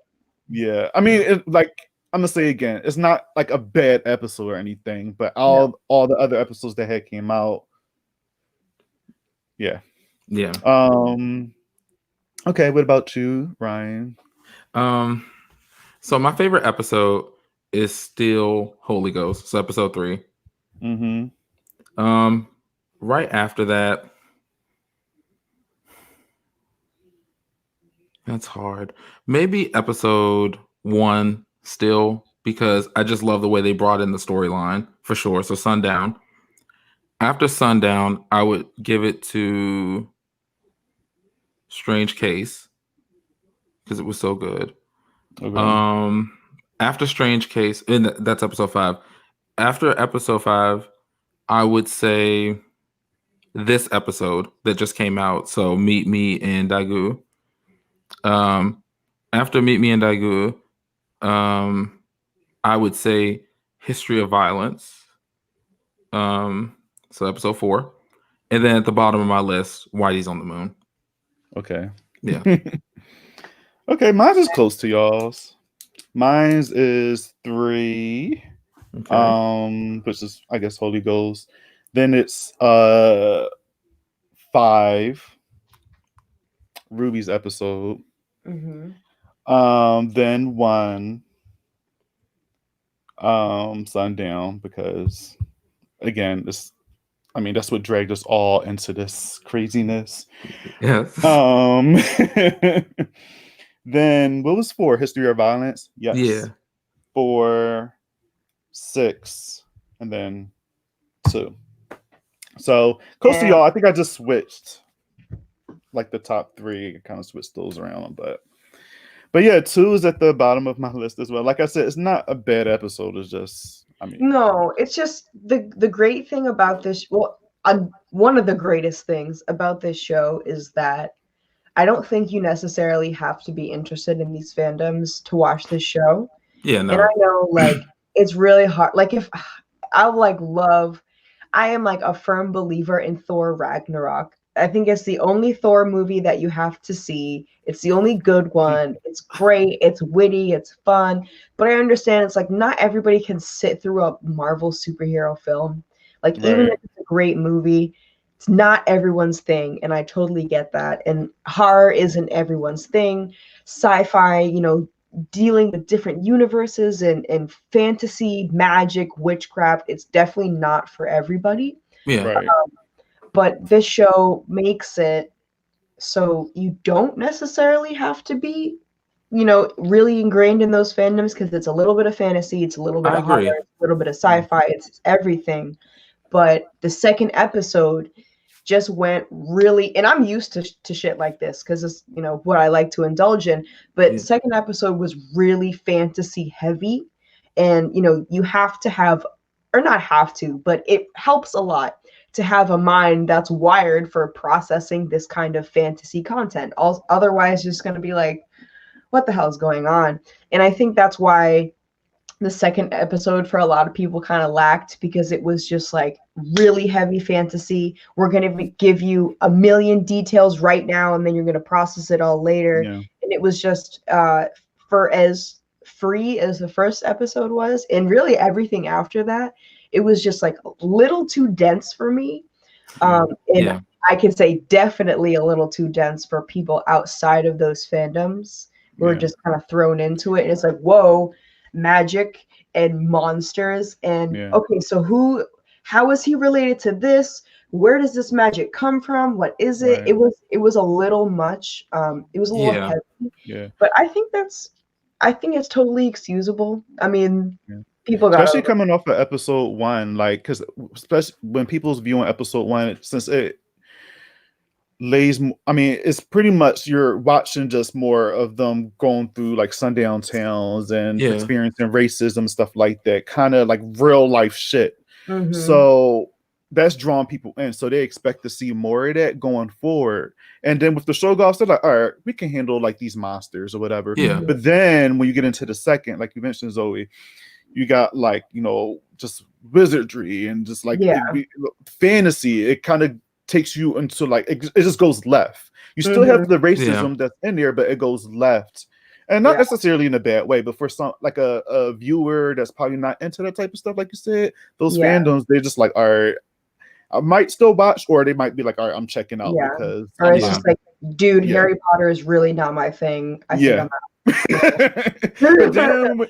But then it's just like they're missing out, because this show, it goes more like when you get into episode 3, you miss the experiences and the little nods to, like, you know, they show like Emmett Till and, you know, on there and stuff like that people missed. I didn't even catch it the first time until afterwards.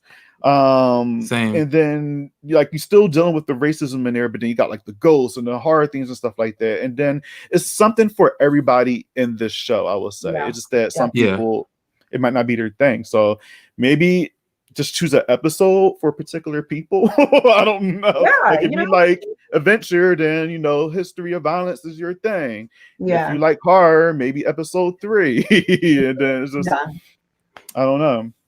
Yeah, I mean, y'all make some damn good points. The reality is, because I'd never thought about it, but you're right. It does have a stronger fantasy theme. And like you said, Bobby, though, I would still tell people if that is where they stop and they're like wondering about getting back in, just keep pushing, because that episode had to happen. Like the first episode is like, yes, we are Black and this is our world. Like, this is what our reality looks like. You know, the second episode is very like, yes, they have magic. This is what's on the other side. This is what their world looks like. The rest of the show then starts to get into the storyline deeper. It's setting the stage. It's letting you know where Atticus comes from for the most part, where like Christina comes from for the most part, and then it launches them off into the actual storyline. So it had to happen. Yeah. And it's like that with every show. I feel like you want to have that one episode that's just like, it's necessary. It has to be there for a reason, you know, to get you, to pull you in. It might not be the best episode, but I mean, it just happens that more often than not, that episode is the boring flashback filler episode. But we actually had a really good flashback, you know, filler episode. So, you know, give or take, whatever. I'm cool with it. I prefer them doing it in this one kind of shaky episode like they did for episode 2 than breaking that information up over flashbacks over the entire season. I'm tired of that formula. I'm so tired of that. Like, just get it over with and then let's get into our story. Right. We're so used to seeing like, oh, this is, you know, it takes place in a different country or it's a different time period. It's like, this is a filler. Next. Just skip it. And I feel like the show don't really have that. It's not here. I mean, no, you can't skip anything. Are you? No, you can't. You can't. I'm not going to lie. With this one, I said, all right, I feel like this is necessary, but I feel like this is going to be more of like the calm down episode or whatever. But I was still wrong. I mean, it is a little bit light. It is a little lighter than some of the shit that we've seen. But still wrong. Like Yeah. some shit still went down here. So I'm just like, okay. Now we know what happened with Atticus, and South Korea and stuff, and with Now we know all those bad things that he did. Yeah, with Gia and stuff like that. So now, next week is going to be Hippolyta and her. Thank God. Her shit. So, Lord, I just want to know how everything's just going to tie in. Like, is it just going to? I don't know. My brain is like a volcano. It's just like. Yes. Like, how's this going to work? Like, how's this going to happen? Like, there's still so much with Christina and these damn not the pages, but like, her trying to get the thing with it. It's a lot. Then Hippolyta's closet in the guy with the black chest and like white arms. Yeah, that hasn't even been touched yet. No, right. So like, you got this cop, the captain or whatever. Is he like getting body parts shipped to him, and he's just kind of just like Frankenstein or some shit, because he's like all sewed up with a black torso, and then he got the dude in the closet that's missing a tongue. Like, what the fuck? What is going on? Like, really? Is he like a like Gollum or something? Like, yeah, is he like a Frankenstein kind of character, you think? Probably. I was actually talking about that with my friend Ames on my first Lovecraft video that I have on my Instagram, and we started speculating, but this was only after the first episode, so we were like going. And we were just thinking, like, imagine if they, or the writers, opened up the source material to more than just Lovecraft material. So like, if they included a segment relating to Frankenstein, Mary Shelley's Frankenstein, that would be a really excellent way to implement like the feminist movement, beginning of feminist forward thinking, because Frankenstein's monster is an extremely feminist story. How do you create a being? How can you create a being without balance, without the presence of a woman, or however that turns out. Oh my God. Right. That's why Frankenstein is the way that he is, because this dude is like, I don't need a woman. I could just do it myself. Which, 2020, we're a little bit forward that, besides that. But, it's just to prove that, women are placed on this earth for a reason. You can trust us with instincts. Just because we don't have penises doesn't mean that we're, you can do everything without us, Right.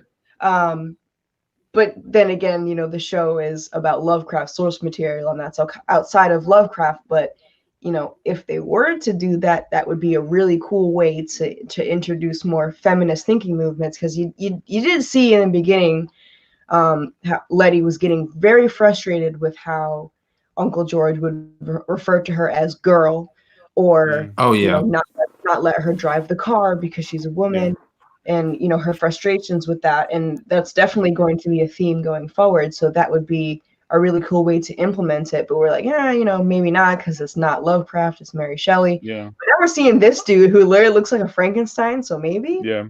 It's possible. It's possible. And it's funny you say that too, because even with Christina, like how she wasn't allowed to like the parties and stuff like that. Yeah. She's a female and stuff. So so those themes are there. We just haven't dove into them, 100% yet. But okay, so we might be getting some Frankenstein up in here too.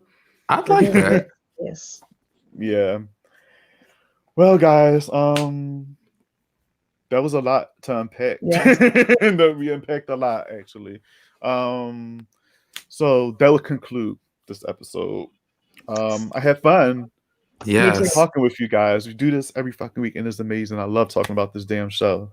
Thanks for joining. Before thanks for having us, Bobby. Yes. That's so I perfect. love it. Everyone subscribe to Bobby's YouTube channel right now. The people that's here. Thank you. Where is he for me? Yes. And she's she's in the bottom. I'm trying to point to you. Oh, okay. Oh, wait. Oh my God. Ever, guys. I failed the maths. I can't do it. Okay, go ahead.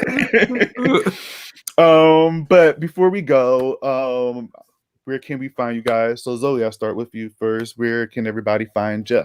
You can find me on Instagram, Facebook, Twitter, Letterboxd at IDK Gravity. Yeah, boy. Hey. Yeah, boy. I got a friend you on Letterboxd. Yes. Yeah, I barely. Oh, I try to keep. I try to like update mine when I watch movies, but I forget. So then when I think of when somebody mentioned Letterboxd, I'm like, shit, I did watch that movie yesterday. Let me plug it in. What That's is the first Letterboxd? thing I do when I finish. And I'm You so know annoyed what- with it. I'm definitely not the person to be like, yo, dude, download this app. But I'm like, guys, this app. Ryan want to know what Letterboxd is. Oh, Yeah. it's a good app where you can like keep track of the movies that you've watched, the Say movies no that you more. want to watch. You know, you give them your ratings, and then Mhm. you know, say I could go on your profile, see what you're watching, see how you liked it or not. Yeah, So Is you it know, can is rate it it. 2 words? no, it's one word. It's like letter BOXD, I believe. yeah, That sounds so, boxed. that sounds so old. The letterbox is The it le- 2 words? I'm downloading that. That sounds so dope. All right, No, it's cool. cool. It's been out for a while. I just started using mine like earlier this year, like beginning of this year. I just be forgetting. I gotta be up on it though, and I need more friends on there. Well, I'll be Yeah. friends with you guys. I won't have anything on it though. I'm so new to it. It's but, okay. Yeah. Go start somewhere. Yeah. yeah, you guys Whenever you rock. watch your movie, just make sure you plug it in, write your. You don't even have to write an actual review. You can just like rate it. And that's it. Yeah, this is cool. Ryan, where can everybody find you? They can find me on all social media at Brother Ghoulish, and they can hear my podcast wherever podcasts are played. It's called Brother Ghoulish's Tomb. I do horror movie reviews and original short stories, and yes. And you can also find me under your bed on cold nights. Oh shit! Okay. I'll see you later, brother. You blink and then I'm just gone, and then you see the tendrils coming. Okay, I'm sorry, but yes, Brother Ghoulish's Tomb. Come haunt me online. She said, "Oh shit." You're like, don't invite this. Oh, well, let me chill. I was about to say something. Don't invite this person or this podcast or here no more. I'm seeing tendrils come from under the bed and shit. Very Beetlejuice. Yeah, very Beetlejuice. Or don't look under the bed. One of those. Yeah. Well, thanks again, guys. Wait, before you got Brian, I know you did say that you posted recently that you're about to come out with a new episode for Spiral. Yes. Can't wait for that. Zoe, have you seen that movie yet? Wait, like the Saw? Not Saw. Not Saw. There's a movie. On Shutter, the Shutter original. Yeah. No, but it's on my watch list on Letterboxd. So I'll definitely watch and then I'll check out your review, your episode. Oh yeah. Check it out. It's good. I reviewed it last week, and then I think Ryan's about to come out with his. Yeah. So I'm curious to know what you think about that. Go into I'll be detail. right there. I had Mark Estes come out, and I'm like a huge fan of his writing, and so I was like, "Can you come do this episode with me so we can have some fun?" And we went all the way in. Like we took that movie, from beginning to end and just chopped it down, and it was a great time. Like when I posted, you guys should check out the episode. Like we had a great time. I think you. Sure. You'd Well, enjoy of course, I'm gonna check it out. Yes, I live. Thank y'all. Of course. I enjoyed that movie a lot. I gave that movie, I gave it like a 5.5 out of it, like a 10. But That's my ratings usually, it's decent. Only because I do have other issues with the movie, but I'm not going to spoil it because I still want Zoe to watch it. But thank you. Yeah, so I won't say nothing, but I'm pretty sure you'll enjoy it. But yeah, guys, thanks again for joining me. And we'll be doing this again next week. Next week, we're I think Girl That's Scary might actually be on. Oh, I love that. Oh, I'm such a fan. Yes. Yeah. I hit them up. Thank you, Zoe, for the recommendation last time he was on here. And I hit them up today. And it was like, yeah, we'll fucking be there. So I said, okay. Oh, bless. Catch me in the chat next Yeah. Sunday. Oh Yes. yeah, I can't wait to see this. Yeah, I Yeah. love them. So yeah, they'll be here. And I think I could, if you guys are wanting to come back, I think I could fit up to a couple more people up in here. I know Gray's going to be here next week too, so it should be a fun event. And I'll try to maybe promote this a little bit more because our, not too many chats today, but it's all good. Comments, All right. We have it's plenty all to say good. still. Yeah. So it's going to be up on the YouTube and stuff, I think, tomorrow morning. So guys, make sure y'all leave a comment and like the video and subscribe and stuff. So, all right, guys, thanks again for watching, and we'll see you next week. Bye. Bye.